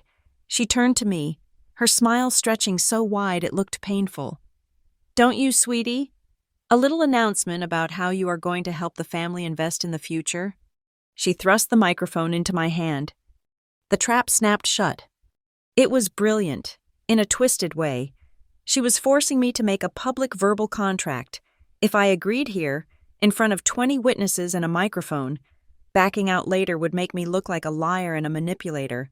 She was counting on my shame. She was counting on the 13 years of conditioning that taught me to never, ever make a scene. I looked at the microphone in my hand. I looked at Greg, who was standing at the foot of the platform. He stepped closer, leaning in so only I could hear him over the low hum of the crowd. "Say it," he hissed. His eyes were cold, dead pebbles. "Tell them you are signing the management over to me. Do not embarrass us. Brielle, if you walk away now, you walk away with nothing." I looked at Landon. He was standing next to Greg, arms crossed, smirking. He looked so sure of himself. He thought this was just a formality before his bank account got a few zeros added to it. I looked at the crowd. They were waiting. They expected a thank you speech. They expected a dutiful daughter paying homage to her generous parents. My hand tightened around the microphone. I took a breath. The air tasted of ozone and fear. "I do have something to say," I said. My voice echoed through the speakers, slightly distorted. Vanessa nodded encouragingly, her eyes manic. "Go on, honey." I looked straight at her. "I want to thank my mother," I said clearly. "Alexandra Hartman, who worked her entire life to build a legacy for me." Greg's smile faltered. That was not the script. "For years," I continued, my voice gaining strength, "I have been told that family means sacrifice. I have been told that I exist to support the people standing next to me." I gestured to Greg and Vanessa. The neighbors looked confused. The smile was sliding off Vanessa's face like melting wax. "But today," I said, looking directly into the lens of a student's iPhone that was recording in the front row, "I realize that sacrifice should not be a one-way street. So, no, I will not be signing over my trust fund to my father today." A gasp rippled through the small crowd. Greg went pale. "I will not be funding Landon's venture," I said, turning to look at my stepbrother. "And I will not be paying off the second mortgage on a house where I was treated like a servant." "Brielle!" Greg barked, stepping forward. "That is enough." I didn't stop. I was high on the truth. "I am keeping the trust," I said into the microphone, loud and clear. "I am keeping it, not for a luxury car, not for an image, but because it is the only thing my mother left me to protect myself from you." "You ungrateful little brat!" Landon shouted. He lunged forward, his face twisting into ugly rage. "You owe this family. You lived in our house. You ate our food." "Shut up," Vanessa screamed. She did not scream at Landon. She screamed at me. The mask shattered completely. Vanessa didn't care about the neighbors anymore. She didn't care about the Hendersons or the alumni. She saw the money slipping away. She saw her lifestyle vanishing. She saw the terrified realization that she was broke and I was rich. She scrambled up onto the platform. Her eyes were wild. She didn't look like a polished real estate agent anymore. She looked like a cornered animal. "Give me that!" she shrieked, grabbing for the microphone. I pulled it back. "No." "You selfish, lying, manipulative." She swung. It happened in slow motion, just like they say in the movies. I saw her arm draw back. I saw the flash of sunlight on her diamond tennis bracelet, a bracelet she probably bought with credit she could not pay back. I saw the contortion of her face, the pure, unadulterated hatred in her eyes. I didn't dodge. I didn't flinch. I let it happen. Smack. Her palm connected with my cheek with a force that snapped my head to the side. The sound was sickeningly loud, amplified by the microphone I was still holding. It sounded like a gunshot cracking through the celebratory air. Pop. The impact sent my glasses flying. I stumbled back, dropping the mic. It hit the wooden platform with a deafening thud of feedback that made everyone cover their ears. Then, silence. For one heartbeat, the entire quad went dead silent. The jazz music seemed to stop. The chatter ceased. 2,000 people turned their heads toward the sound of the slap. My cheek burned. It felt like someone had pressed a hot iron against my skin. My ear was ringing. I tasted blood, copper and salt, where my tooth had cut the inside of my lip. Then came the scream. "Oh my God!" someone yelled from the crowd. "Did she just hit her?" "Hey, security!" Phones shot up in the air like a forest of black rectangles. Flashbulbs went off. The student who had been recording earlier was now live streaming, holding the phone high, capturing every second of the Hartman family implosion. I looked up, cupping my swelling cheek. Vanessa was standing over me, chest heaving. She looked at her own hand, then at me. For a second, I thought she would recoil in horror at what she had done. But she didn't. She doubled down. "You made me do that," she screamed, pointing a shaking finger at me. "You pushed me. You humiliate us after everything we did for you." She raised her hand again. She was going to hit me again, right there in front of the dean, the neighbors, and the internet. She was so blinded by rage she didn't care about the consequences. Greg was standing frozen at the bottom of the steps. He wasn't moving to stop her. He was looking around, terrified, mouthing no, no, no to the cameras. He was watching his reputation dissolve, but he wasn't moving a muscle to save his daughter. I flinched, bracing for the second blow. But it never landed. "Not today." The voice boomed across the quad. Louder than the microphone, louder than the crowd. It was a voice of pure, primal command. Aunt Monica was there. She didn't run. She marched. She moved through the crowd like Moses parting the Red Sea, shoving stunned onlookers aside. She vaulted onto the low platform in one fluid motion, placing herself directly between me and Vanessa. Vanessa froze, her hands still raised in the air. Monica stood tall, her gray blazer sharp against the chaotic background. She held the black accordion file in her left hand, and with her right hand, she pointed directly at Vanessa's chest.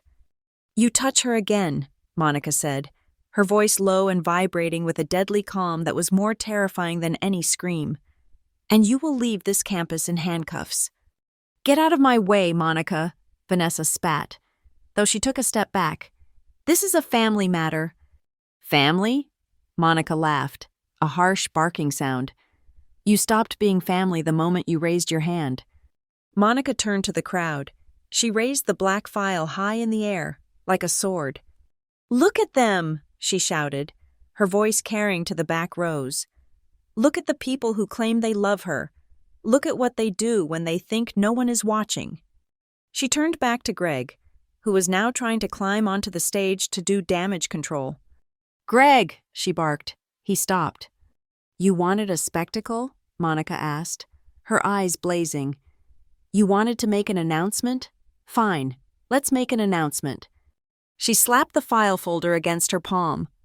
"In this file," she declared, looking straight at the live streaming phones, "is 13 years of documentation, every dollar you stole, every threat you made, every time you neglected this girl to fund your vanity."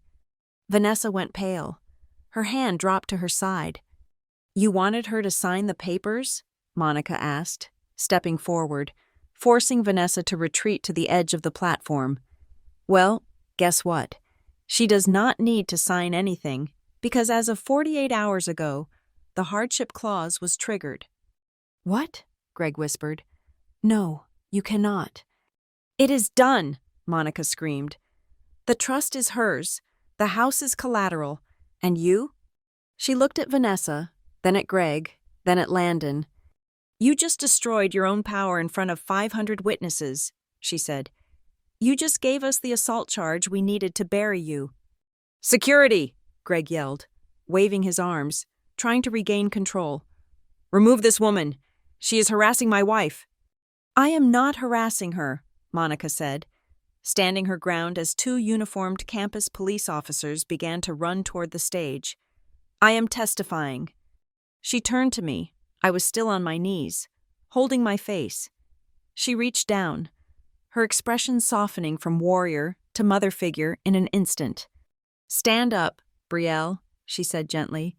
"Stand up and look at them. They can't hurt you anymore." I stood up. My legs were shaking, but I stood. The crowd was silent again, waiting. The police were closing in. I looked at Vanessa. She was trembling. She wasn't the scary stepmother anymore. She was just a woman in a pink dress who had just committed assault on camera. "You should have let me leave quietly," I whispered. And then the sirens started. The sirens were getting louder, but the real emergency was happening right here on the makeshift stage in the middle of the quad. My cheek was throbbing with a pulse of its own, hot and heavy, but the pain felt distant. It was like receiving a signal from a faraway planet. What felt real, hyper-real, was the sight of Aunt Monica standing between me and the people who had owned me for 13 years. The two campus security officers who had been running toward us finally scrambled onto the platform. They were breathless, their hands hovering over their belts, unsure of who the threat was in a crowd of people wearing graduation gowns and Sunday-best suits. "Separate," the taller officer barked, stepping between Monica and Vanessa. "Everyone take a step back, now." Thank God you are here, my father said, instantly slipping into his reasonable white man persona. He smoothed his tie, though his face was pale and sweating. Officer, please, we have a family situation here. My wife is distraught. Her blood sugar is low. We just need to get to our car and handle this privately. He reached for my arm again. Come on, Brielle, let's go. Do not touch her, Monica said. Her voice was not loud, but it carried the weight of a judge's gavel. Officer, I want you to note that this man is attempting to remove the victim from the scene of an assault that was just witnessed by the entire graduating class of Halcyon Ridge University. It was a slap, Vanessa shrieked, trying to push past the security guard. Her hat was askew, making her look unhinged. She is my daughter. It is discipline. Since when is it a crime to discipline your own child? Since she is 22 years old. Vanessa, I said. The words came out of my mouth before I even processed them.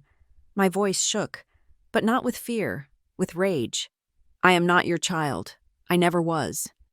The security guard looked at me. He saw the red, angry welt rising on my cheekbone. He saw the blood on my lip. He looked back at Vanessa, who was vibrating with manic energy. Ma'am, the guard said to Vanessa, his voice dropping an octave. You need to step back, right now. This is not a private matter anymore. You struck a student on university property. She is not a student, Landon yelled from the bottom of the steps, his face purple. She is a thief. She is trying to steal our money. Silence, the guard roared. The crowd around the platform had swelled. Students were standing on benches to get a better view. I could see the screens of hundreds of phones glowing in the afternoon sun. The live stream was not just running, it was viral. I could feel it. The court of public opinion was in session, and the verdict was coming in real time. From the edge of the crowd, a man in a gray suit stepped forward. He moved with a slow, deliberate gravity that made people naturally part ways for him. It was Arthur Carver. He walked up the steps of the platform, carrying a leather briefcase. He did not look at Greg. He did not look at Vanessa. He walked straight to the security officer. My name is Arthur Carver, he said, handing the officer a business card. I am the attorney representing Ms. Brielle Hartman. I am also a witness to the assault that just took place. My father's eyes bulged. Carver? What are you doing here? You represent the trust. You work for the family. Carver finally looked at my father. His expression was one of profound professional disappointment. I represent the trust. Mr. Hartman, Carver corrected him smoothly, and the beneficiary of that trust is Brielle Hartman. I do not represent you. I never have. Carver turned to me. Brielle, are you all right? Do you need medical attention? I am okay, I said, holding my cheek. I just want them to leave me alone. They will, Carver said. He set his briefcase down on the podium where the microphone had fallen. He clicked the latches open. The sound was sharp and final. Officer, Carver said, addressing the security guard again, I have here a copy of the restraining order petition that will be filed tomorrow morning, citing this incident as primary evidence. But more importantly, I need to clarify the ownership of the assets that seem to be the cause of this dispute. This is not the place for this, Greg hissed, stepping forward. Carver, you are violating attorney-client privilege.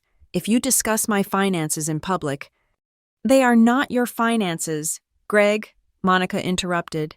She stepped up beside Carver. And there is no privilege when a crime is being committed. Monica pulled a small digital recorder from her pocket. It was my recorder, the one I had used at the dinner table. You want to talk about family matters? Monica asked, her voice rising so the crowd could hear. You want to tell these people? She gestured to the Hendersons and Mrs. Gable, who were standing there with their mouths open. That you are just a concerned father? Let's hear what a concerned father sounds like. She pressed play. She held the device up to the microphone that the security guard had picked up and placed back on the stand. The audio quality was crisp. My father's voice boomed across the quad, distorted but unmistakable. You ungrateful little brat. You think you are so special? You are nothing without this family. You are going to sign those papers. Brielle, you are going to sign them before graduation, or so help me God. There won't be a graduation party. There won't be a family to come watch you walk." The crowd gasped. It was a collective intake of breath that sucked the air out of the quad. Then, Vanessa's voice on the recording, shrill and desperate. "After everything we have done for you, we took you in, we raised you, and now, when your brother needs a little help, you hoard your mother's money like a dragon? And finally, my father again, you sign the papers, or you are dead to us." Monica stopped the recording. The silence that followed was heavier than the silence after the slap. It was the silence of a reputation dying. The Hendersons were backing away. Mrs. Gable looked like she was going to be sick. The image of the perfect Hartman family, the charity dinners, the manicured lawn, the Sunday brunches, was dissolving into a puddle of greed and coercion right there on the pavement.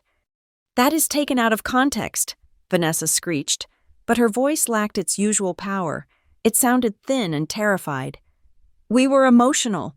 We were trying to help her manage her assets." "Coercion is not management, Mrs. Hartman," Carver said coldly, "and assault is not parenting." 2 more officers arrived, actual campus police this time, with badges and guns. They moved with purpose. "What is the situation?" the lead officer asked the security guard. "Assault," the guard said, pointing at Vanessa. "Multiple witnesses, and we have audio evidence of extortion." The police officer turned to Vanessa. "Ma'am, I need to see your identification." "This is ridiculous," Greg sputtered, but he was sweating profusely now. He looked at the neighbors, then at the students, realizing there was no friendly face left in the crowd. "We are leaving. Come on, Vanessa." He grabbed her arm to pull her away. "Stay right there," the police officer commanded, his hand resting on his belt. "Nobody is leaving until we get a statement from the victim." He looked at me. "Ms. Hartman, do you want to press charges?" I looked at Vanessa. She was trembling. For the first time in my life, I saw her not as the monster under my bed, but as a pathetic, middle-aged woman who had gambled everything on being a bully and lost. I looked at Greg, the man who had ignored me for 13 years, now looking at me with pleading eyes, begging me silently to save him one last time. "Be the good girl," his eyes said. "Fix this. Be low maintenance." I took a deep breath. My cheek burned, but my soul felt lighter than air. "Yes," I said clearly. "I want to press charges for assault, and I want a report filed for the attempted coercion regarding my trust fund." "Brielle, no!" Greg shouted. "Think about your future. Think about the scandal." "I am thinking about my future," I said. "That is why I am doing this." Carver stepped forward again. He pulled a document from his briefcase. It was a single sheet of paper with a gold seal at the bottom. "There is one more thing," Carver announced, his voice carrying to the back rows where the students were still filming. "Mr. Hartman, you seem to be under the impression that if you can just bully Brielle into signing that power of attorney today, you can access the funds. You seem to think the money is still sitting in the limbo of the transition period." Greg stared at him. "The transfer does not happen until she graduates. That is the clause. She has to be 22. "That is the standard clause," Carver corrected. "But you forgot about the hardship trigger, clause 17. Carver held up the paper. 48 hours ago, Carver said, Brielle provided me with the audio recording you just heard. Under the terms of the Alexandra Hartman Trust, any evidence of hostile environment, financial duress, or emotional blackmail allows the successor advisor, Ms. Monica Davis, to override the trustee immediately." Greg turned to Monica. She was smiling, a cold, victorious smile. "We activated the clause 2 days ago. Greg," Monica said, "while you were picking out your tie for today, while you were printing out that fake investment contract, we were at the bank." "The funds have already been moved," Carver said, delivering the final blow. "The trust has been dissolved and reestablished in a private account solely in Brielle's name. You have no access. You have no standing. And as of this morning, The auditors have begun a forensic accounting of your management over the last decade. If there is a single penny missing, Mr. Hartman, the IRS will be the least of your problems." Greg's knees actually buckled. He grabbed the podium for support. The color drained from his face so completely he looked like a ghost. "Moved?" he whispered. "All of it?" "Every cent," Monica said. $11 million. Gone. It is hers now. It is all hers." Landon looked like he was going to throw up. The promised investment, the crypto startup, the easy life, it all evaporated in 10 seconds. He looked at his mother with pure disgust. "You said it was a sure thing," Landon muttered to Vanessa. "You said she would fold." "Shut up, Landon," Vanessa hissed, but she was looking at the police officer who was now taking out a pair of handcuffs. "Ma'am," the officer said, "turn around and place your hands behind your back." "You cannot arrest me," Vanessa cried, backing away. "I am a mother. I am a member of the PTA." "You are a suspect in an assault case," the officer said. Grabbing her wrist, he spun her around. The click of the handcuffs was the sweetest sound I had ever heard. It was better than the applause. It was better than the music. It sounded like freedom. The crowd erupted. It wasn't just gasps anymore. It was cheering. Students were clapping. Someone yelled, "Get her!" Vanessa was crying now, ugly, sobbing tears as she was marched down the steps of the platform. Greg stood there, frozen, watching his wife be taken away, realizing that his financial ruin was just beginning. I stood on the platform, looking down at them. Monica walked over to me. She put her arm around my shoulders. It wasn't a shield anymore. It was a victory lap. "You did it," she whispered. "You stood tall." I looked at the police car flashing its lights at the edge of the quad. I looked at the students who were now editing their TikToks, adding captions like "Karma" and "Not Today." I realized then that I wasn't alone. For years, I thought it was just me against them. I thought I was the only one who knew the truth. But now, there was Carver, there was Monica, there were the police, there was the law, and there was my mother, Alexandra, who had written a love letter to me in the form of a legal loophole 13 years ago. She had reached out from the grave and slapped Vanessa back. "I am done," I said to Monica. "I am really done." "Not yet," Monica said, pointing to Greg, who was still standing there, looking lost. "You have one last thing to say to him." I walked over to the edge of the platform. My father looked up at me. His eyes were wet. He looked old. "Brielle," he croaked, "please, we can fix this. I am your father." I looked at him, and I felt absolutely nothing. No anger, no sadness, just the indifference of a stranger passing someone on the street. "You were my father," I said, "but you resigned from that position a long time ago. You are just a defendant now." I turned my back on him and walked into the arms of my aunt. "Let's go home," I said. "Not to Rivermont," Monica said. "No," I agreed. "Let's go to my home."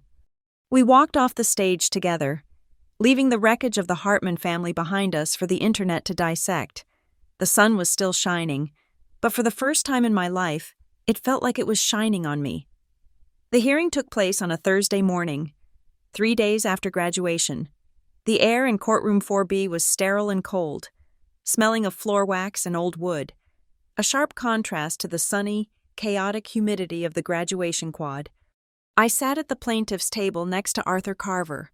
My cheek was still a canvas of bruising, a bloom of purple and yellow that I had refused to cover with makeup. I wanted the judge to see it. I wanted the world to see it.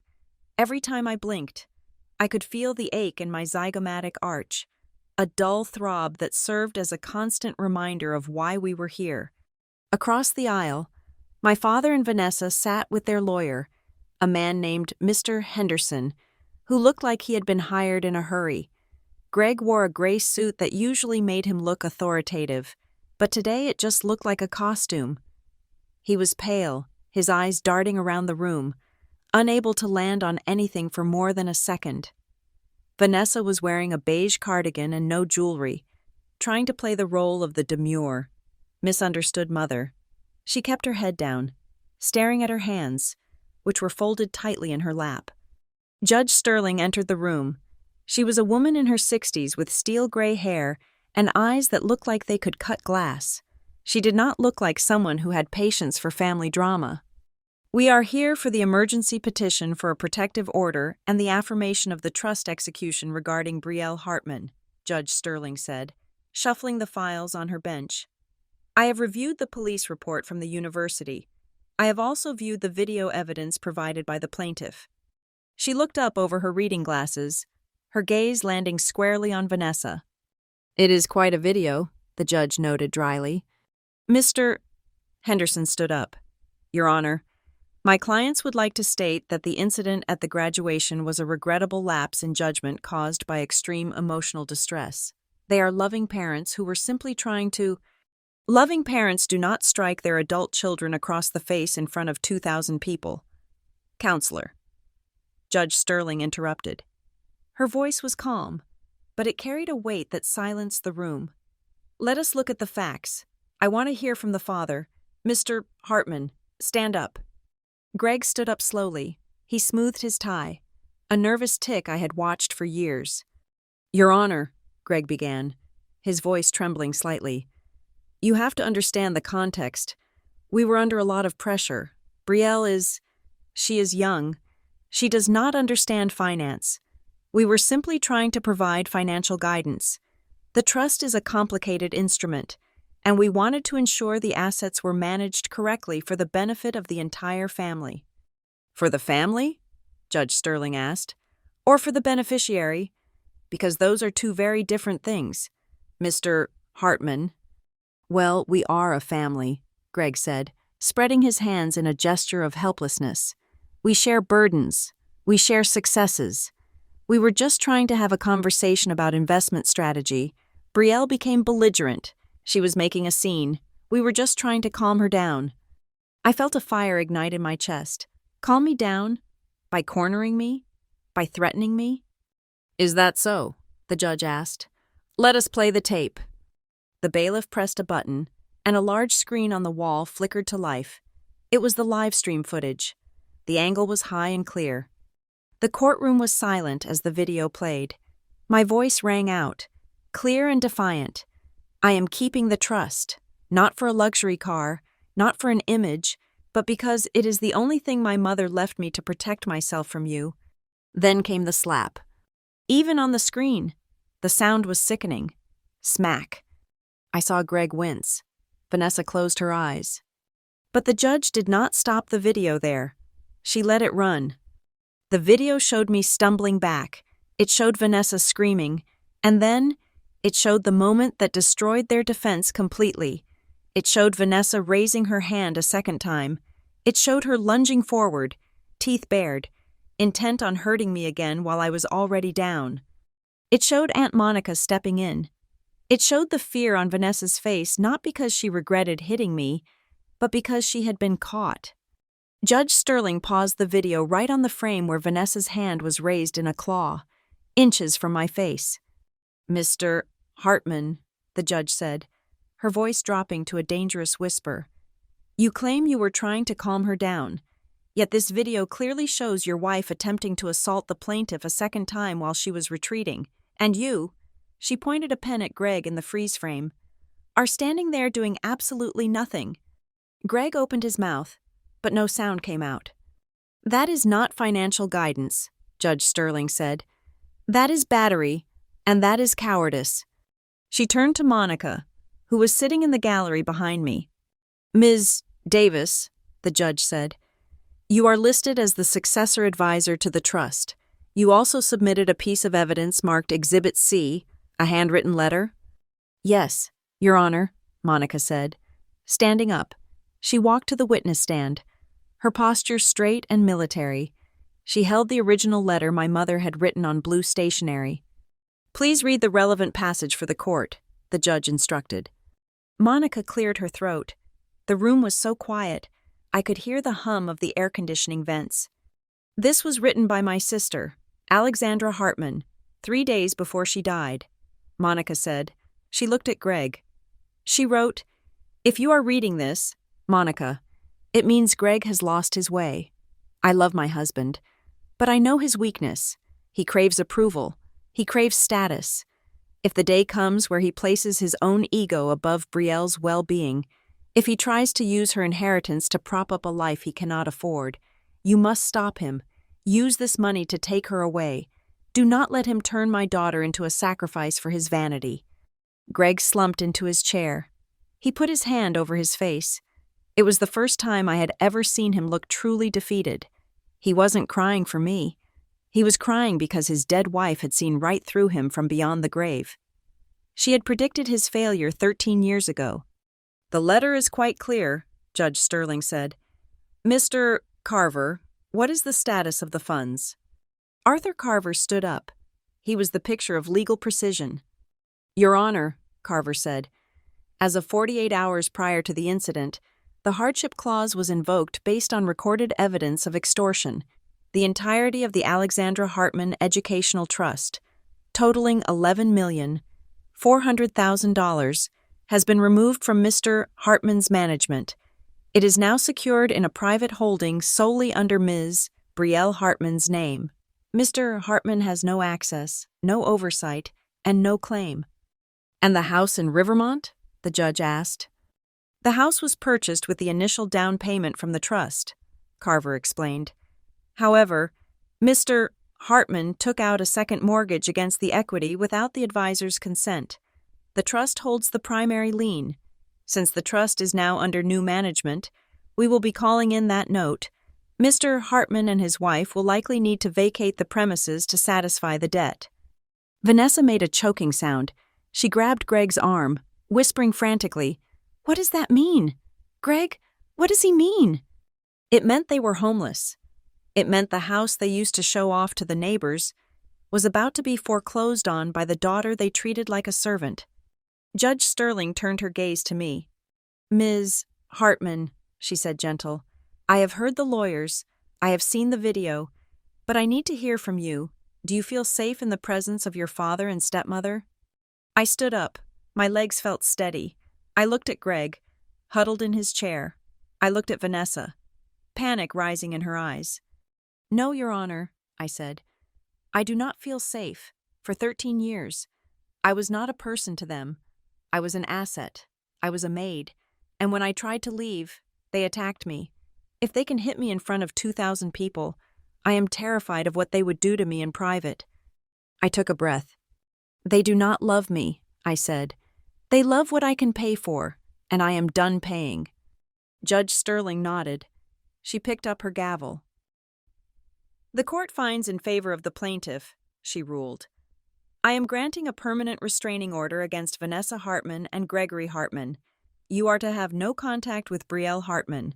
You are to stay 500 yards away from her person, her residence, and her place of employment. This order is effective immediately and will remain in force for 5 years. She banged the gavel. Bang. "Furthermore," the judge continued, looking at the financial documents, "given the evidence of the second mortgage and the attempted coercion, I am ordering a full forensic audit of the Hartman family finances for the past decade. If there is evidence that trust funds were misappropriated for personal use prior to this week, I will refer the matter to the district attorney for criminal embezzlement charges." Greg's head snapped up. Embezzlement. That was prison time. "Court is adjourned," Judge Sterling said. The bailiff moved to stand between the tables as we packed up. Vanessa was sobbing now, openly and loudly. "We have nowhere to go," she wailed at Mr. Henderson. "He said they are taking the house." "I will do what I can," the lawyer muttered, looking like he wanted to be anywhere else. I walked toward the exit with Monica and Carver. As we reached the aisle, Greg stood up. He looked hollowed out. "Monica," he rasped. He didn't look at me. He couldn't. He looked at his sister-in-law. "You cannot do this. The audit. They will find things. Little things. I just borrowed it. I was going to put it back." Monica stopped. She turned to him, her expression unreadable. "You didn't borrow it, Greg," she said. "You stole it. You stole her childhood to pay for your country club membership. You stole her confidence to feed your wife's ego." "I am her father," Greg pleaded. tears streaming down his face. I tried my best. Monica stepped closer to him. She looked him up and down, seeing the ruin of a man who had traded his integrity for a comfortable lie. "No, Greg," Monica said, her voice soft and final. "You were just the man who lived in her house. You didn't protect her from the monster. You married the monster and held the door open for her." She adjusted her bag on her shoulder. "You failed to protect her," Monica said. "So I did it for you. Goodbye, Greg." We walked out of the courtroom and into the hallway. The heavy wooden doors swung shut behind us, muffling the sound of Vanessa's sobbing. The hallway was bright, lined with windows. I walked over to one and looked out at the city. I saw people walking on the sidewalk, cars driving by, life moving on. "It is over," I whispered. "The legal part is over," Carver said, checking his watch. "The eviction notice will be served to them by the sheriff this afternoon. You have access to your funds as of 9 this morning. You are a free woman. Brielle." I touched the glass of the window. I felt the cool surface. I was free. No more chore charts, no more forced smiles, no more being the useful child. "What do you want to do?" Monica asked. I turned around. "I want to go get my things," I said. "I want to go to the house one last time. Not to live, just to watch them pack." Monica smiled. "Then let's go." We walked down the long marble corridor, our footsteps echoing. I wasn't running away anymore. I was walking toward something. For the first time in my life, the story wasn't being written by my father or Vanessa. It was being written by me. And the next chapter started now. The drive back to Rivermont felt like a funeral procession, but the corpse we were burying was my childhood. I sat in the passenger seat of Aunt Monica's car, watching the familiar suburban landscape roll by. The manicured lawns, the white picket fences, the sprinklers oscillating in perfect, rhythmic arcs. It all looked so peaceful. It was a lie, of course. I knew now that behind every perfect facade, there was a potential war zone. But today, the war zone had flashing blue lights parked in the driveway. A police cruiser led the way. We had requested a civil standby. That is the legal term for having law enforcement present while you retrieve your property from a hostile environment.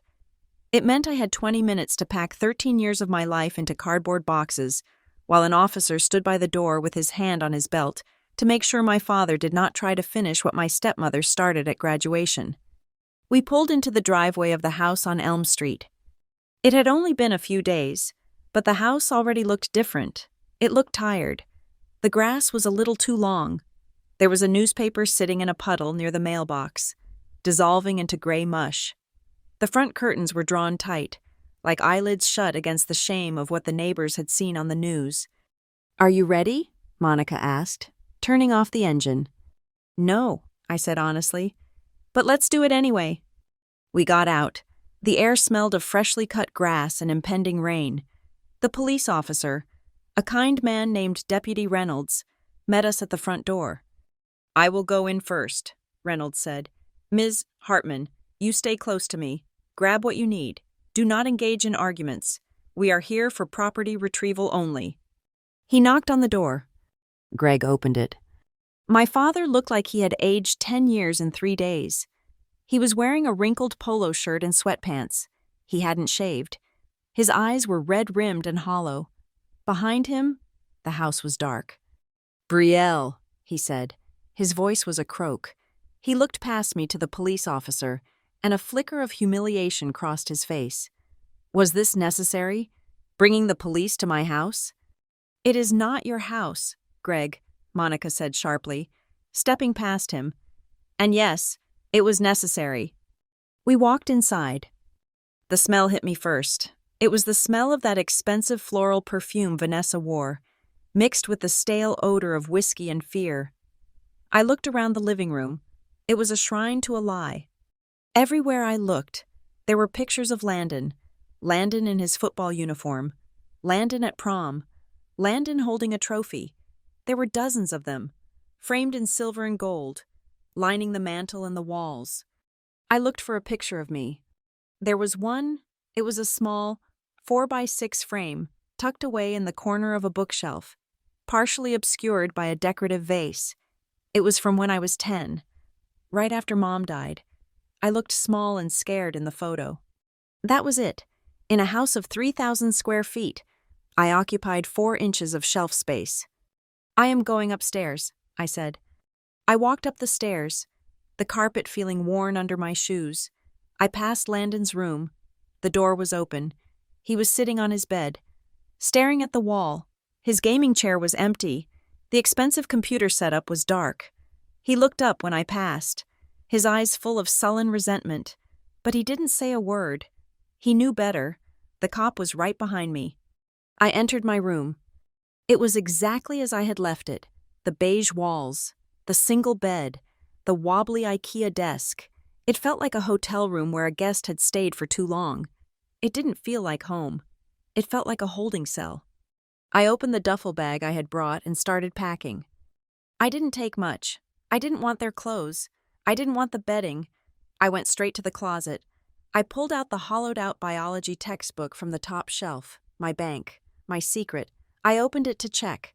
The cash from the coffee shop tips was still there. They hadn't found it. Then I went to the bookshelf. I took the journals, all of them.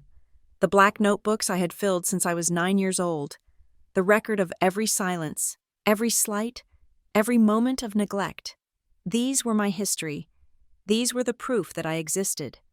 I packed the photo of my mother I kept in my drawer. I packed the small jewelry box she had left me, the one thing Greg hadn't pawned or given to Vanessa. I looked around. 5 minutes. That was all it took to pack up my entire existence in this house. That was how little I had here. "I am done," I said to Deputy Reynolds. We walked back downstairs. They were waiting for me. Greg was standing at the bottom of the stairs, leaning against the banister like he needed it to hold him up. Vanessa was sitting on the couch, clutching a tissue. Landon had come out of his room and was lurking in the hallway. It was the final tableau, the cast of the horror movie, assembled for the closing credits. Greg looked at the single duffel bag over my shoulder. "That is it?" he asked. "That is all you are taking?" "It is all that is mine," I said. "Brielle," he said, and he tried to put on that old, authoritative voice, the one he used to control me, but it cracked. "You are making a mistake. You are emotional right now. You think you can just walk out there and survive? You don't know how the world works. You need us." He took a step forward, but Deputy Reynolds shifted his weight, and Greg stopped. "You think you can live without us?" Greg asked, his voice trembling. "We are your family. Who is going to take care of you? Who is going to guide you?" I looked at him. I looked at the man who had let his wife slap me, the man who had tried to steal my inheritance to pay his debts. "I have been living without you for 13 years. Dad," I said. My voice was calm. It wasn't angry. It was just factual. "I raised myself in this house while you watched TV. I fed myself. I protected myself. And now, I am funding myself. Living without you isn't a fear. It is the life I want." Vanessa stood up from the couch. She walked toward me, her hands clasped together. She wasn't wearing makeup, and she looked older, smaller. "Brielle, please," she said. Her voice was wheedling, desperate. "Families fight. Families have bad days. But families forgive. We can get counseling. We can start over. You can't just cut us off. That is not what good people do. Forgiveness is a virtue." I looked at her. I remembered the feel of her hand on my face. I remembered the way she looked at me in the bathroom stall. "You are right, Vanessa," I said. "Forgiveness is a virtue, and maybe, one day, years from now, I will forgive you, for my own peace, not yours." She smiled, a flicker of hope lighting up her eyes. She thought she had found an opening. She thought she could wiggle back in. "But," I continued, my voice hard as steel, "forgiveness does not mean granting access. You can be forgiven, and you can still be blocked. You do not get to be in my life just because I stopped being angry. You lost that privilege." The hope vanished from her face.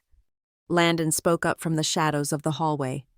"So you are just going to abandon us?" he asked, He sounded like a petulant child. You know we are going to lose the house. You know Dad is going to get audited. You have all that money, and you are just going to let us drown? After everything? I turned to look at him, my stepbrother, the golden boy, the one who had never been told no in his life until this week. Landon, I said, I never had the responsibility to keep this family alive. I was the child. You were the adults. Or at least, you were supposed to be. It is not abandonment to refuse to carry people who have been standing on your neck. I turned to the door. We are leaving, I said to Monica. Monica nodded. She opened the front door. The sunlight spilled into the gloomy hallway, blindingly bright. Wait, Greg shouted. He ran to the door as we walked out onto the porch. He stopped at the threshold, afraid to cross it, afraid of the police officer, afraid of the reality waiting for him. The world out there is harsh. Brielle, he screamed after me. He sounded desperate, trying to plant one last seed of fear, one last hook to keep me tethered. It is cold. It doesn't care about you. You will see. You will come crawling back when you realize how hard it is. I stopped on the walkway. I looked at the perfectly manicured lawn. I looked at the house that had been my prison. I turned around one last time. I know the world is harsh. Dad, I said. I learned that in your kitchen. I learned that in your living room. The world has always been harsh. I looked him in the eye. But this time, I said, it is mine. I turned around and got into the car. Monica slammed the trunk shut. It was a solid, final sound. Let's go, Monica said. I buckled my seatbelt. I didn't look back as we pulled away from the curb. I didn't look at the rearview mirror to see if they were watching. I looked forward. The road ahead was open. The sky was big and blue. I had $11 million in the bank, a folder full of evidence, and a life that finally, truly belonged to me. We drove out of Rivermont, past the welcome sign, and merged onto the highway. I rolled down the window and let the wind hit my face. It felt like washing off a layer of dust. I took a deep breath. I was free. Thank you so much for listening to this story. I poured a lot of emotion into Brielle's journey, and I hope you felt that release at the end as much as I did. I would love to know where you are listening from today. Are you in the US, the UK, Asia, or somewhere else entirely? Please leave a comment down below and let me know your thoughts on Brielle's decision. And if you enjoyed this story and want to hear more tales of justice served, please make sure to subscribe to the channel Lila Revenge Stories, like this video, and hit that hype button to help this story get heard by more people. Your support means the world. Stay strong, and remember, sometimes the best revenge is just living a good life.